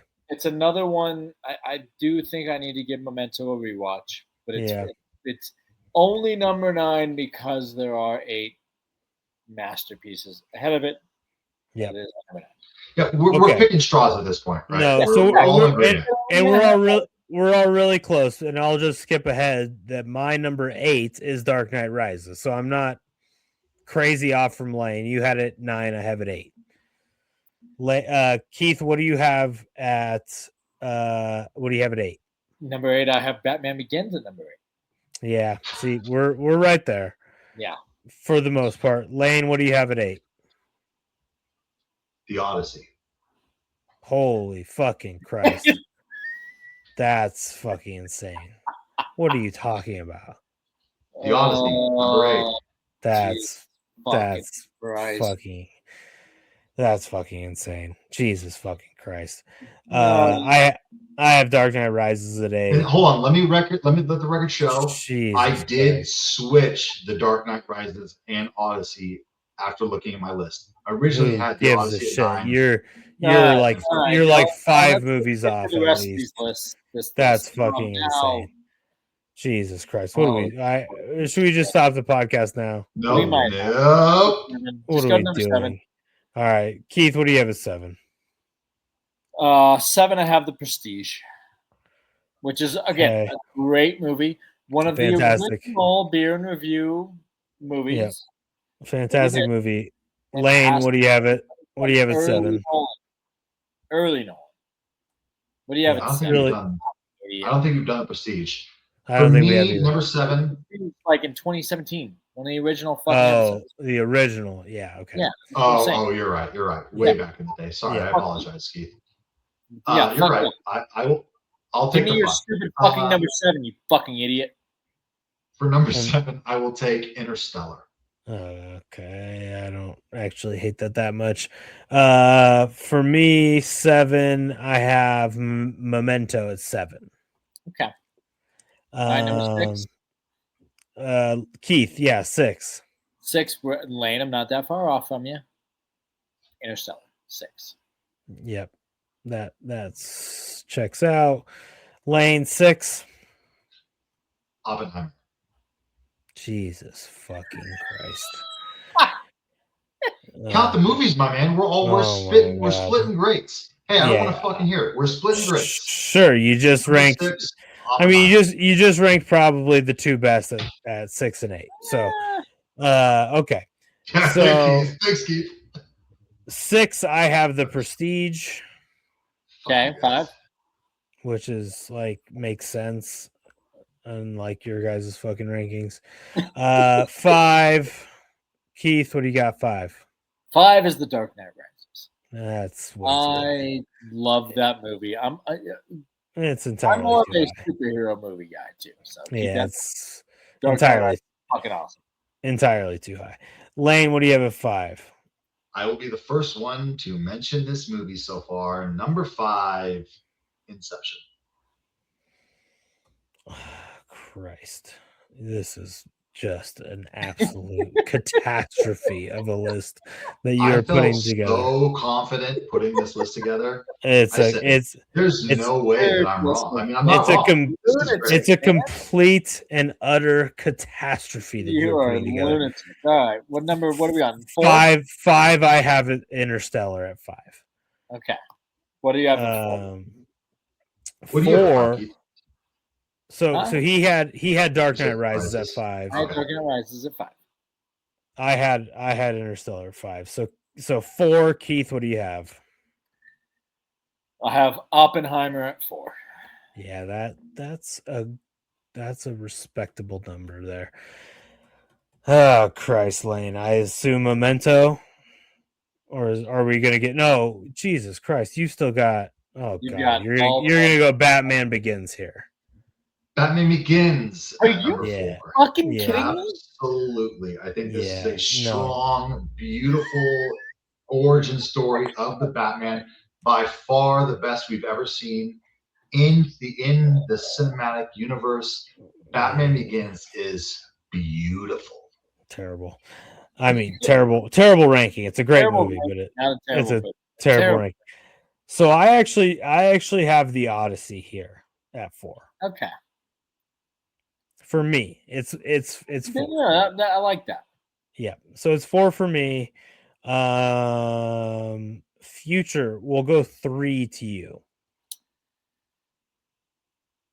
I have gone back. It's got to be the Odyssey. I have gone back and forth a lot on this. Yeah. I almost let my recency bias take over, but I'm not going to let it do that. I am going to put Odyssey at number 3. The IMAX played a part in it. We'll get to my review, but I am going to go Odyssey number 3. Lane, for fuck's sake, what do you got here? Number 3, Memento, boys. An absolutely beautiful, mind-bending. Yeah, you can go back and get. We all like the movie. Memento. Not the third best. Luke. Go ahead, Lucas. What do you got? 3. I have Oppenheimer. Okay. Number 2. 2, Future. What do you got? Inception. Yeah, that's right. That's correct. Lane, what do you have 2? The Dark Knight. Okay. I have 2 also Inception. Which means that everybody has Dark Knight. Well, no. So Keith has Dark Knight 1. Lane has Prestige 1. I've got Dark Knight 1. What did you have Inception at, Lane? 5. After Prestige, Memento, and the first 2 Batman movies. Such a fucking dipshit. I think after you understand the twist and what we're doing, it's a pretty straightforward story. I like Batman. It's Batman, Keith. Batman fucking rips. Best fucking most incredible part of the movie. And that's only fucking. Sure. It's amazing throughout the whole fucking thing. I just watched it a week. Hey, I agree. We're dealing in amazing movies. I know we are. You're just such a fucking clown with your fucking movie takes. I can't get over it. I know. Well, the whole thing was to make an average of these movies, and then Lane comes in and just wrecks the average. This is honest. This is honest with God. Just absolute insane. To Athena, to Zeus. I'm being honest to all of them. So here's the recap. So Keith, we're gonna go from top to bottom here now that we have the full numbers. Keith goes Dark Knight, Inception, Odyssey, Oppenheimer. Dark Knight Rises, Interstellar, Prestige, Batman Begins, Memento, Dunkirk, Tenet, Insomnia following. Yeah, the other 2. I don't have a hell of a lot of beef with that. Mine are pretty darn similar to that. I know Lane goes 1 Prestige. Jesus fucking Christ. It's an awesome movie. It's one of the best movies of all time. To be all of these it's certainly not one of the best movies of all time. What are we doing? It's not even close to one of the best movies of all time. You just go back to episode 100. That's on my list. Be the fucking outcast. Yeah, that's a you want to be the outcast. That's why you do this. So he has Prestige, Dark Knight, which okay, fine. Memento 3 is fucking crazy. 4 Batman Begins, also fucking insane. How do you have Batman Begins as the best fucking Batman movie? What are you doing? No, it's Dark Knight. Dark Knight's the best Batman movie. Okay, all right, fine. But still, what are you doing? Inception 5, Oppenheimer 6, Interstellar 7, Odyssey 8 is fucking bananas. Dark Knight Rises 9, Tenet 10, Dunkirk 11. We all had Dunkirk either 10 or 11. Following and Insomnia, whatever. So beautiful list. Yeah, your top 9 is fucking bonkers. I had Dark Knight, Inception, Oppenheimer, Odyssey, Interstellar, Prestige, Memento, Dark Knight Rises, Tenet, Begins, Dunkirk, Insomnia Falling. Yeah, our averages are just bonkers now. Let me try to parse through our No, our averages are the fucking average. God damn it. Well, no, but they make no sense because yours are fucking garbage. That's what I believe. No, it's the So, average. according to our averages, You're our podcast top rankings would be Dark Knight, which is correct. Agreed. Yes, fair. Let's see. 3. So next would be Inception. Yes. Which again, correct. Then Oppenheimer, which again, correct. Followed by Prestige. Incorrect. Fuck yeah. I mean, it's not incorrect. It's not. It is incorrect, but it's not that crazy. Here's the thing with the Nolan. You and I had it. You and I had it 6 and 7. They're all great movies. Yes, sure. But you and I had a 6-7. But it's not the fucking fourth best or third best. Well, it's certainly not better than the fucking Odyssey, which we have. It's 1,000% better than the Odyssey. It's my God. No one on the planet other than you thinks that.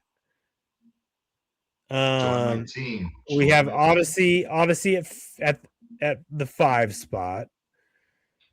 We then have Memento coming in at the 6th spot, which I don't. Really, the one that fucking Lane ranked up fucking 2 is. No, yeah, he had a 3rd. Ruining our rankings. He had a 3rd, which is crazy. Oh no! Wait, no. Sorry, we had Interstellar at 6, and then Memento, and then we have a tie with Begins and Rises. That's just absolutely fucking stupid. It's really not that criminal because you guys think it's criminal on opposite sides, and I had an internal debate on those two. I switched those two multiple times throughout the day, coming up with my ranking. So actually, that's pretty spot on. I kind of like that's where we landed there. And then let's see, I think we go to Tenet from there. Yeah, fine. Which is fine. We're coming up on the last of them, Dunkirk, and then we all had Insomnia and Falling.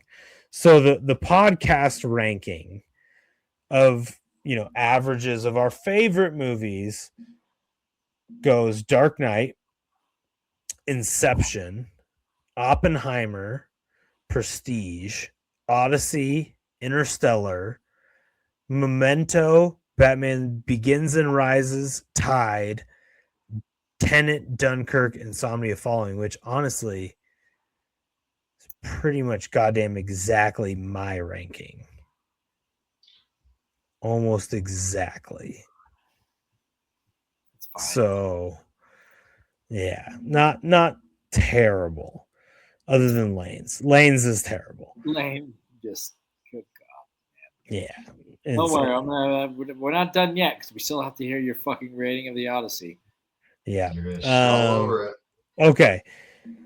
Whew, man, we're running a little long. Let's talk the actors and actresses real quick. Really, what I wanted to talk about here was Tom Holland. Ass. Terrible.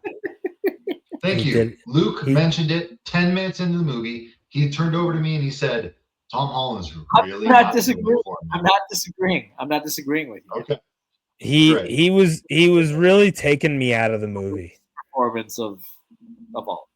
It was taking me out of the movie quite a bit. It was bad.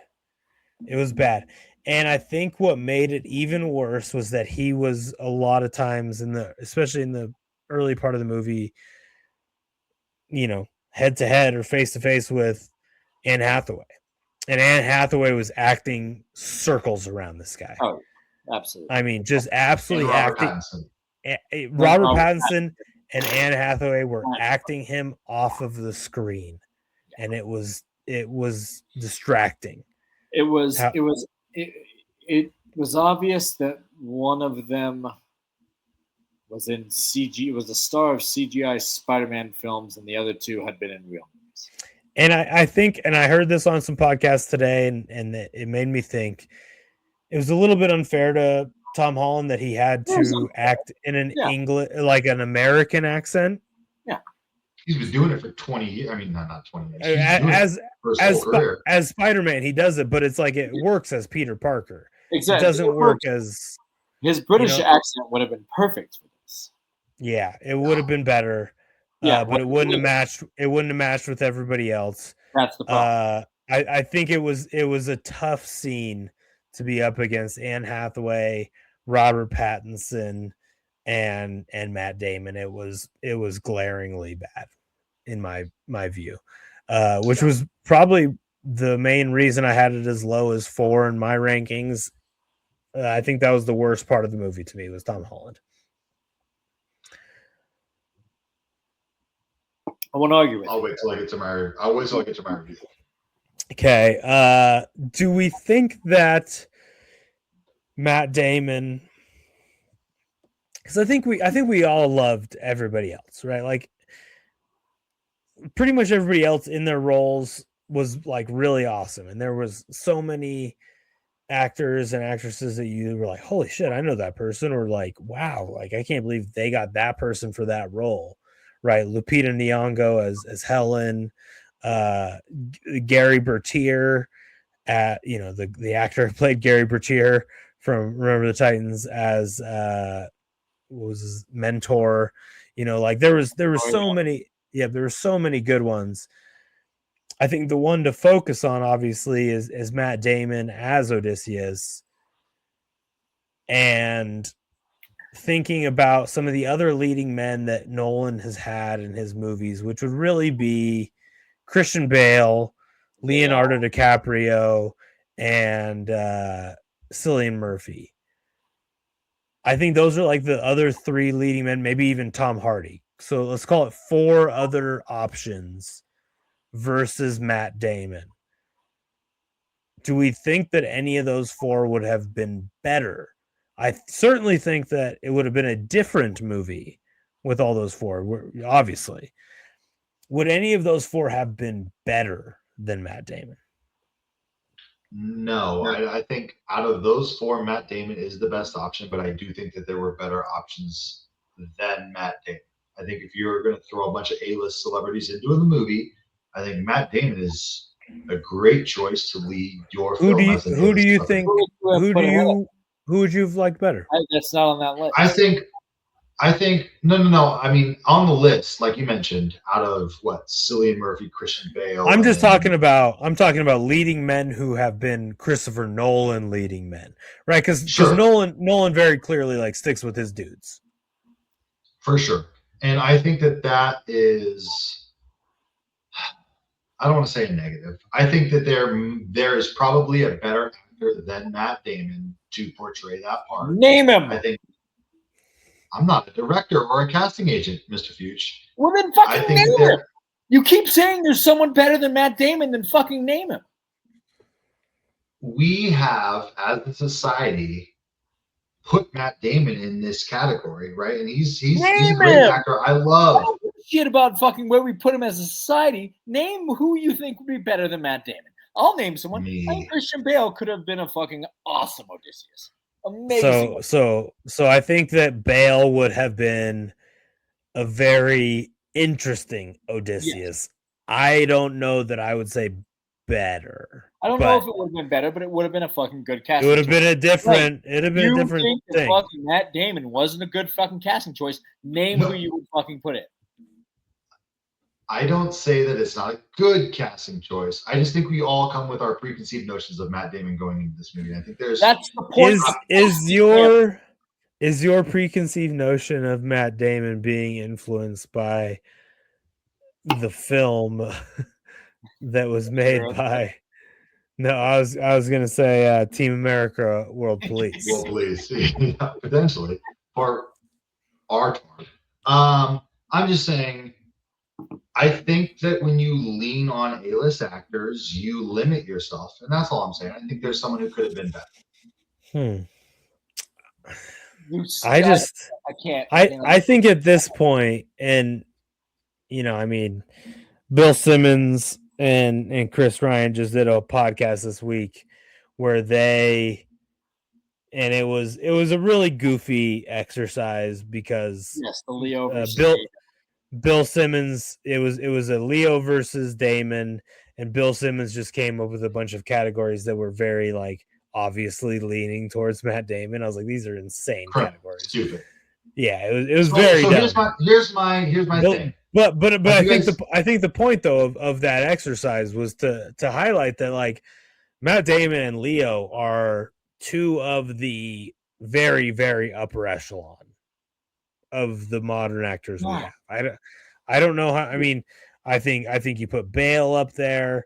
I mean, obviously, we're not talking about like Daniel Day-Lewis. Like, clearly, he's gonna he's retired, outact everybody. Like, but I mean, as far as guys who like work a lot, Damon and Leo are in the upper echelon of that group. It's like you would put maybe Matthew McConaughey and Bale. And even Ben Affleck and like who else do you put in that group? Here's my counter argument. Here's my counter argument. I'm going to throw a little poke at the bear. The best acting performance that I've seen Adam so far Driver this year is the girl from Obsession, right? She is a complete no name, and when you boys watch the movie in 3 weeks, shut up. An Obsession was fucking a no name. We have a very specific conversation we're having. Why are we talking about the girl from Obsession? She's not going to be Odysseus. All I'm saying, focus on the conversation at hand. Sure, that's what Nolan should pick up some fucking random guy off the fucking street. There are actors out there who are untouched, who could have been better in this performance. That's crazy. Absolutely. Sure. Yeah, dude. You're right. That's a crazy thing to say. That's insane. What are you talking about? It's an insane thing to say. Sure, there's a better actor out there that could have played Odysseus better than fucking Matt Damon. Off the street. Some random fucking guy that we don't know. He's never been in a fucking good movie before. Adam Driver was Kylo Ren, and we'd never heard of him before. And he was fucking terrible as Kylo Ren. I liked Adam Driver as Kylo Ren. Thank you, Lucas. I like Adam Driver. I think if you keep throwing these roles at, like you said, Tom Holland was thrown in this movie because he's Tom Holland. There are people who could be potentially better, but we're not going to do for the role. Sure. I know I'm throwing a dart at a dartboard and I could potentially miss. I understand. This is the fucking Odyssey, dude. We're not going to just throw out could have been guys. This is could like have been guys. Hey, Lucas, Russell Crowe was a could have been guy until he was in Gladiator, right? And he was the fucking man in Gladiator. He was in other stuff before that. It wasn't his first goddamn Sure, but he role. wasn't Matt fucking Damon. Give me somebody and actually go through the casting process instead of throwing all these fucking roles at your boys. I think they did do. All I'm saying. I think they did go through the casting process. As I understand, Matt Damon was like the sixth choice for this movie. Well, a lot of people stayed the sixth choice. A lot of people turned this movie down, and I think it ended up working out pretty well. He was my number one pick in the draft, in the character draft. I agree with you. It's a $250 million movie. You're not just gonna like cast some random guy. You should. I don't think you should. That's crazy.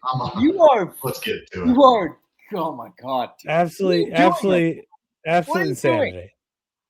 Absolute insanity. I'm speaking from the heart, boys. Absolute insanity. Oh my. The last. Well, I had two more categories. I don't know that we got time to do all of them.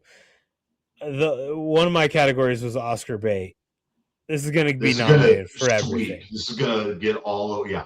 This is going to be digging at the Oscars. It's going to get nominated for everything. It's going to win and for everything.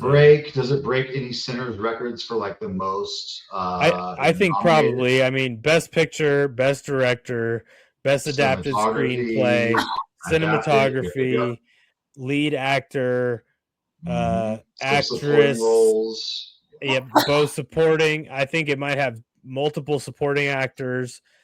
I don't know if Anne Hathaway will be lead or supporting, but she'll get nominated and she'll win. Casting for sure. It'll get like sound effects.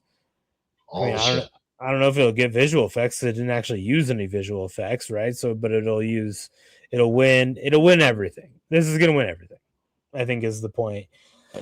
I was gonna try to use this episode to introduce our new grading rubric. I wanted to start introducing a grading rubric into our movies, right? We are a movie review podcast, and I wanted to start introducing some of the categories of our rubric. So I'll just nominate, say a couple of them. We're not gonna do the full thing here. But one of the categories of our rubric is going to be the rewatchability of this movie. Low. I think it's very high. You think low?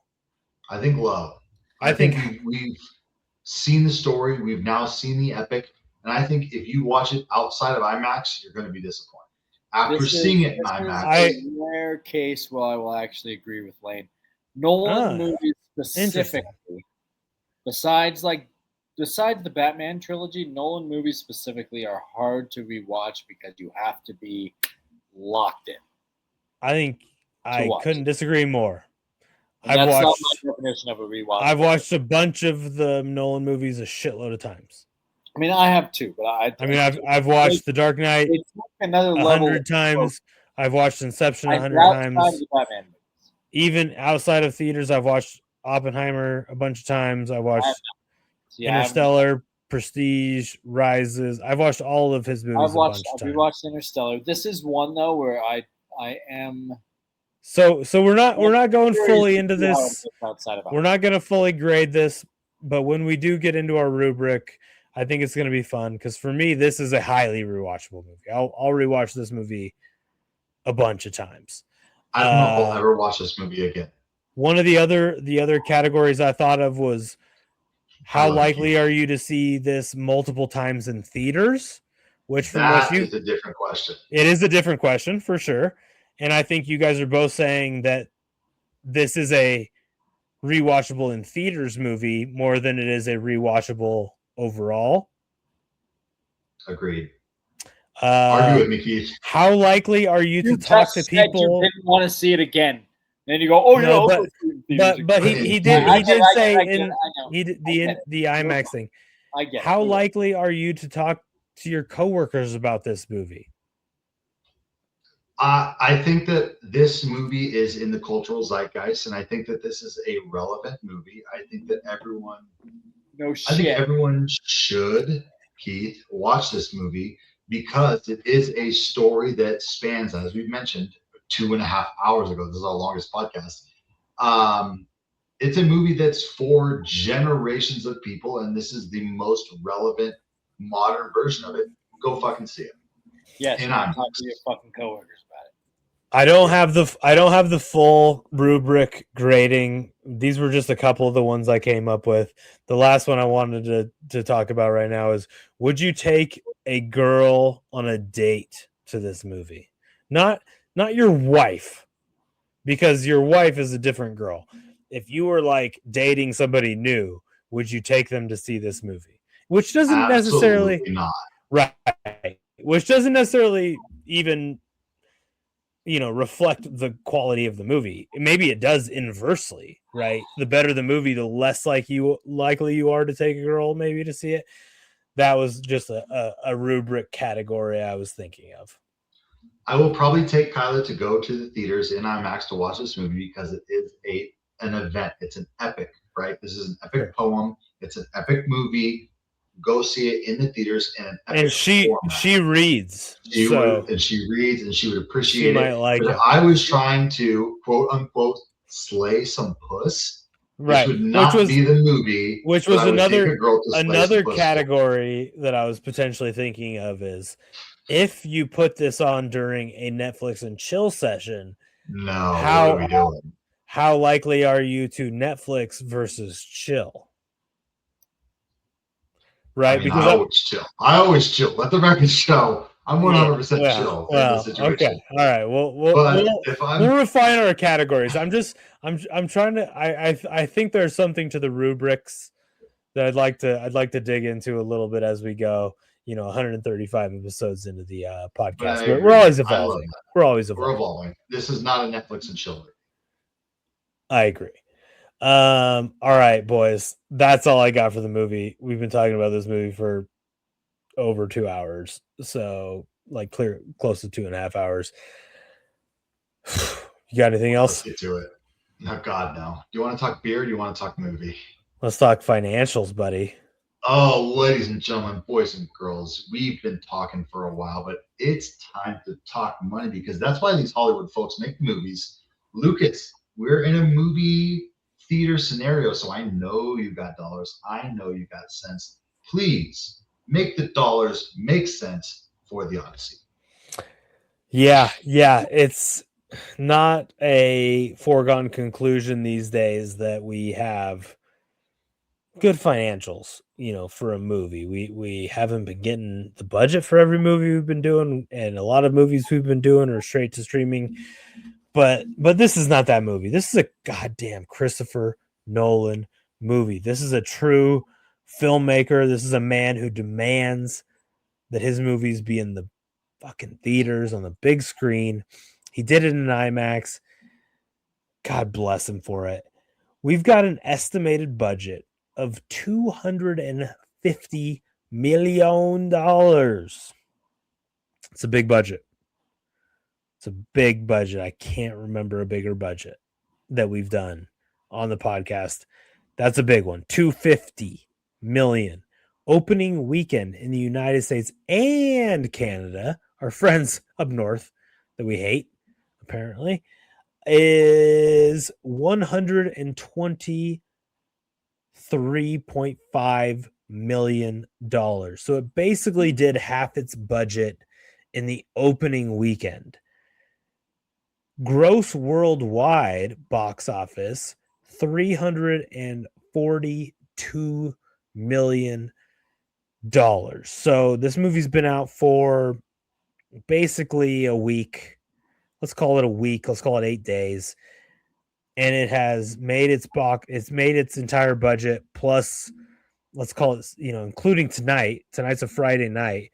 By the end of tonight, I'm sure this movie will have made over $100 million in the box office.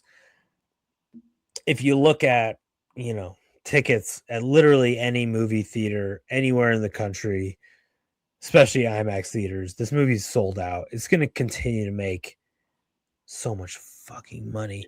This movie is going to make this movie's going to make several $billion in the box office. By the time it's all said and done, it's probably going to make 10x its budget, 20x its budget. Who fucking knows?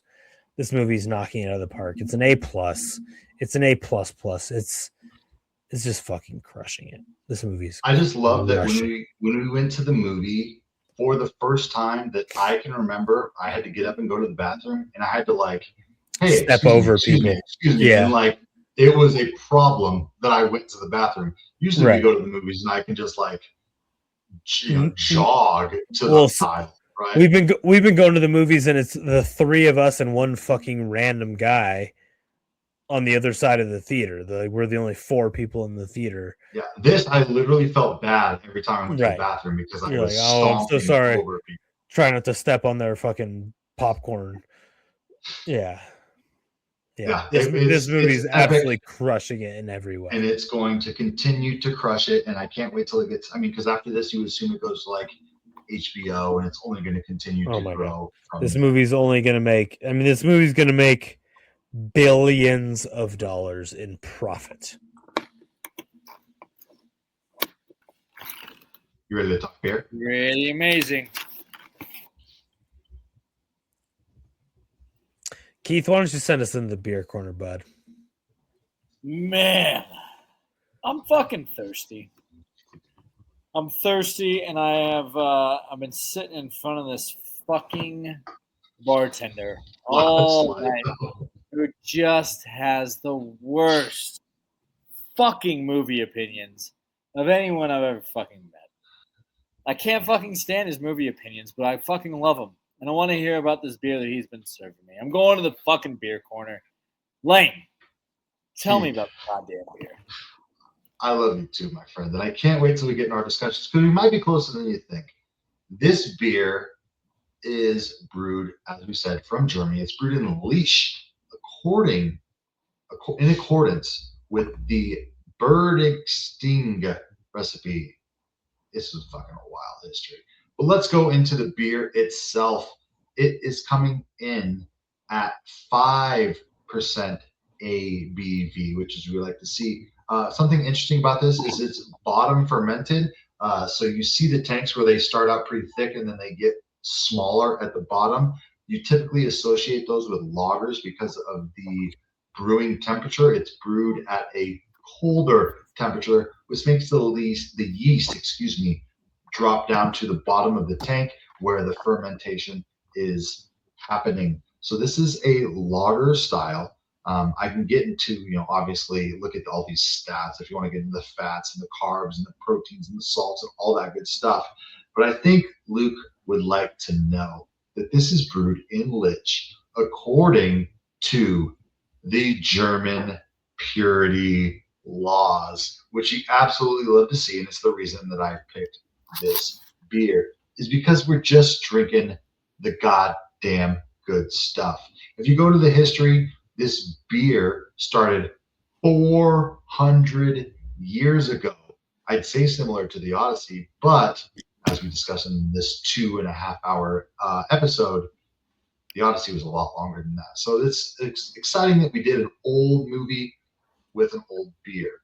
So they started out way back in the day, and they really are excited about the fact that they were brewed in a monastery at the altitude of 877 meters. Do I know how far that is in American? No. Could I have looked it up? Absolutely. But I'm not going to because I'm a child. Actually, I did look it up right now. 877 meters is 2,877 feet above sea level. So I think we're higher than they are, in the grand scheme of things, if I were to do math, but I'm not very good at math. Basically, they had this brewery. It was brewed by monks. It got sold at one point. It had a little down period. Eventually, they came back, and these new owners relied on the old school fashion of brewing, and they went back to the monk style. It's a very balanced Weiss beer, I believe is what they call it. I just love looking at these pictures right here. I would love to go to a brewery like this in the absolute hills of Germany. That's what I'm looking for, experiencing a good life. This is just beautiful Germany. Look at that piece of meat and some taters right there. That's what we're all doing, right? That's why we're drinking these beers, is for some meat and taters. So I think this is just a classic, old school German purity law. This is the most beer of all time. Not very bitter, pretty light, coming in at a decent ABV, brewed by the monks via German purity law. This is just the best that we can do at the brewery level. So a very, very authentic brewing experience that we got to have this evening. That's been just like this movie, and this story is decades and centuries old, as is the beer. We have gone through hell through the story, and we have gone through hell as a beer. Benedicted Hellas. I wish I had more to drink with you. That's the beer corner. I hope you boys enjoyed it.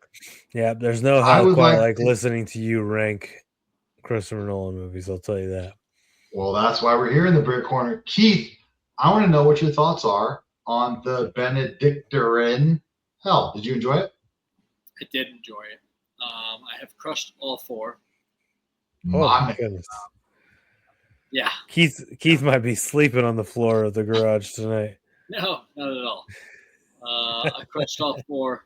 I'm still feeling good. It's a really fucking good beer. A nice lager, good German lager.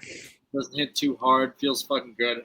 It's gonna get an 8.3 for you, boy. Lucas, how did you feel about the beer tonight? You know, I love it. I think it's fantastic. I'm always gonna give a purity bump, German purity bump, always. And this is the original, right? We just got the water, the barley, the hops. No yeast. We're not doing the amended purity. None of that bullshit. This is right down my fucking alley. It's a little lighter than I would hope, though. Like I could go for a little bit darker in my purity German beers, but it is kind of nice in the summer. It's hot outside. It's really good though. I'm gonna go with a 9. Just go flat 9. I love it, boys. I'm in the same area as you. I'm enjoying the beer thoroughly. Keith, I also had all 4 of them, and I'm sitting here. My throat is parched because I'm arguing all my takes, but I just don't have another beer, and I wish I did. So I will go with an 8.5. This is a great beer. I thoroughly enjoyed it, and I would go through hell again to have this beer. There you go. All right, buddy. That leaves us with just one thing left to do. 2 things left to do, but starting with let's play America's favorite game. It's Rotten Guesses. That's the most important thing. Yeah, we got to rank it as well, but to me, that's one thing. All right. I would like for Lane to go first because he's been a fucking asshole as far as ranking movies on this podcast. So I'm going to give Keith and I the benefit of hearing his goddamn ridiculous takes. For those of you who don't know what America's favorite game is all about, this is Rotten Guesses. We're trying to guess the audience score, critic score, the tomato meter, the popcorn meter on Rotten Tomatoes. We're trying to get as close as we can. It's like golf. The lower the score, the better you do. So Lane is going to go ahead and tell us what he thinks the audience and the critics gave this absolutely epic movie. Go ahead, Lane. Yeah, I think this is obviously sitting in the goats of conversations. I think, this is an epic. I think epic is the best word to describe this movie, and that's the only word I could think of when I got out of it. And when you describe an epic, I think you need to be in an epic Rotten Tomatoes score. So I'm going to go ahead and say 95 for the critics, and I'm going to say 93 for the audience. 95, 93. Future Man? This is a tough one because I feel like we're going to all be in the same fucking range, right? We kind of To be a little different than Lane, I'll go 94 critics, 97 audience. Yeah.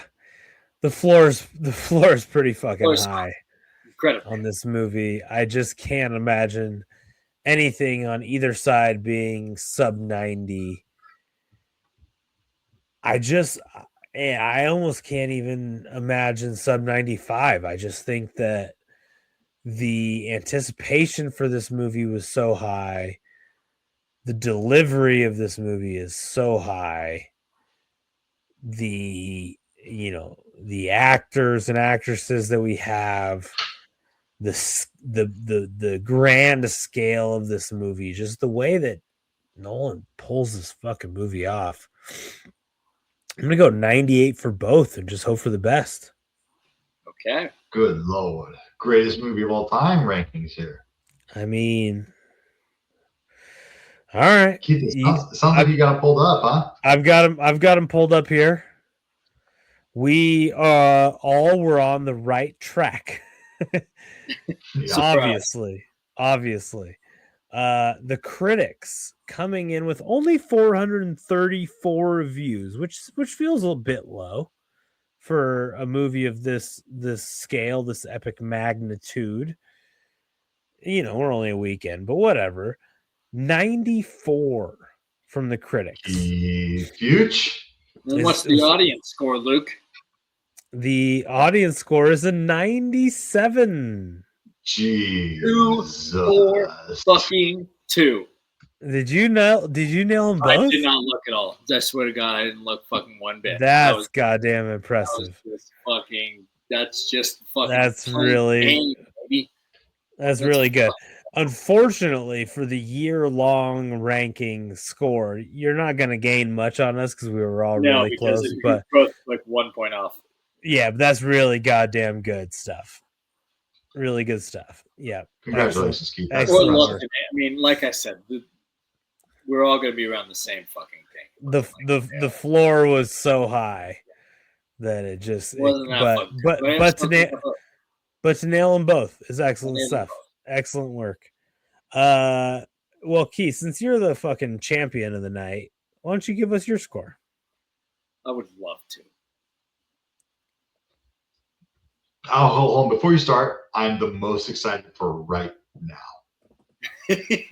This is exciting. This is good stuff. I will start by saying this.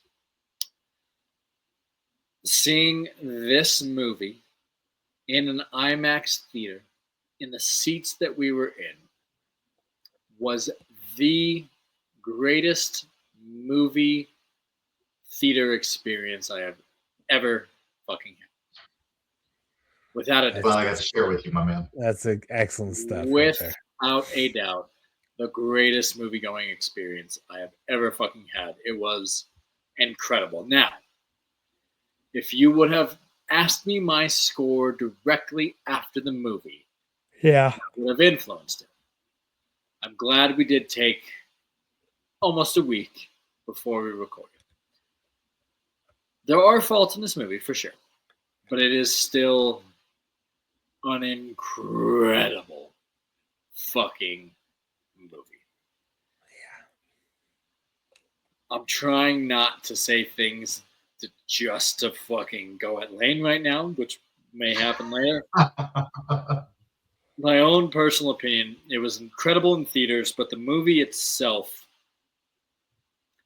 the way it is told through the different stories, bouncing around through the different timelines. There's things with Calypso that could have been better. There's ways that the stories were told. She could have been more naked. She could have, yeah, exactly. He was on an island with Charlie's. At this point, you can say anything. No one's listening at this point. So there were definitely faults. I still think this movie was fucking amazing. I'm going to give it a 9.3. 9.3. Okay. Lane, good. What retarded shit do you have to say? It's time. I'm here. I'm so excited to be here with you boys. As I mentioned during the character draft, my favorite parts of this movie were Odysseus getting home. That's the most relatable. I didn't necessarily enjoy Tom Holland. I didn't necessarily enjoy Anne Hathaway.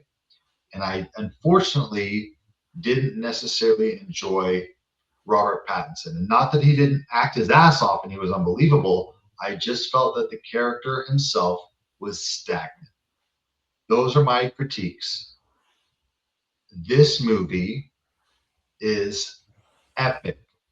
Okay, this is an epic story, and it's put to screen by the best director of our generation.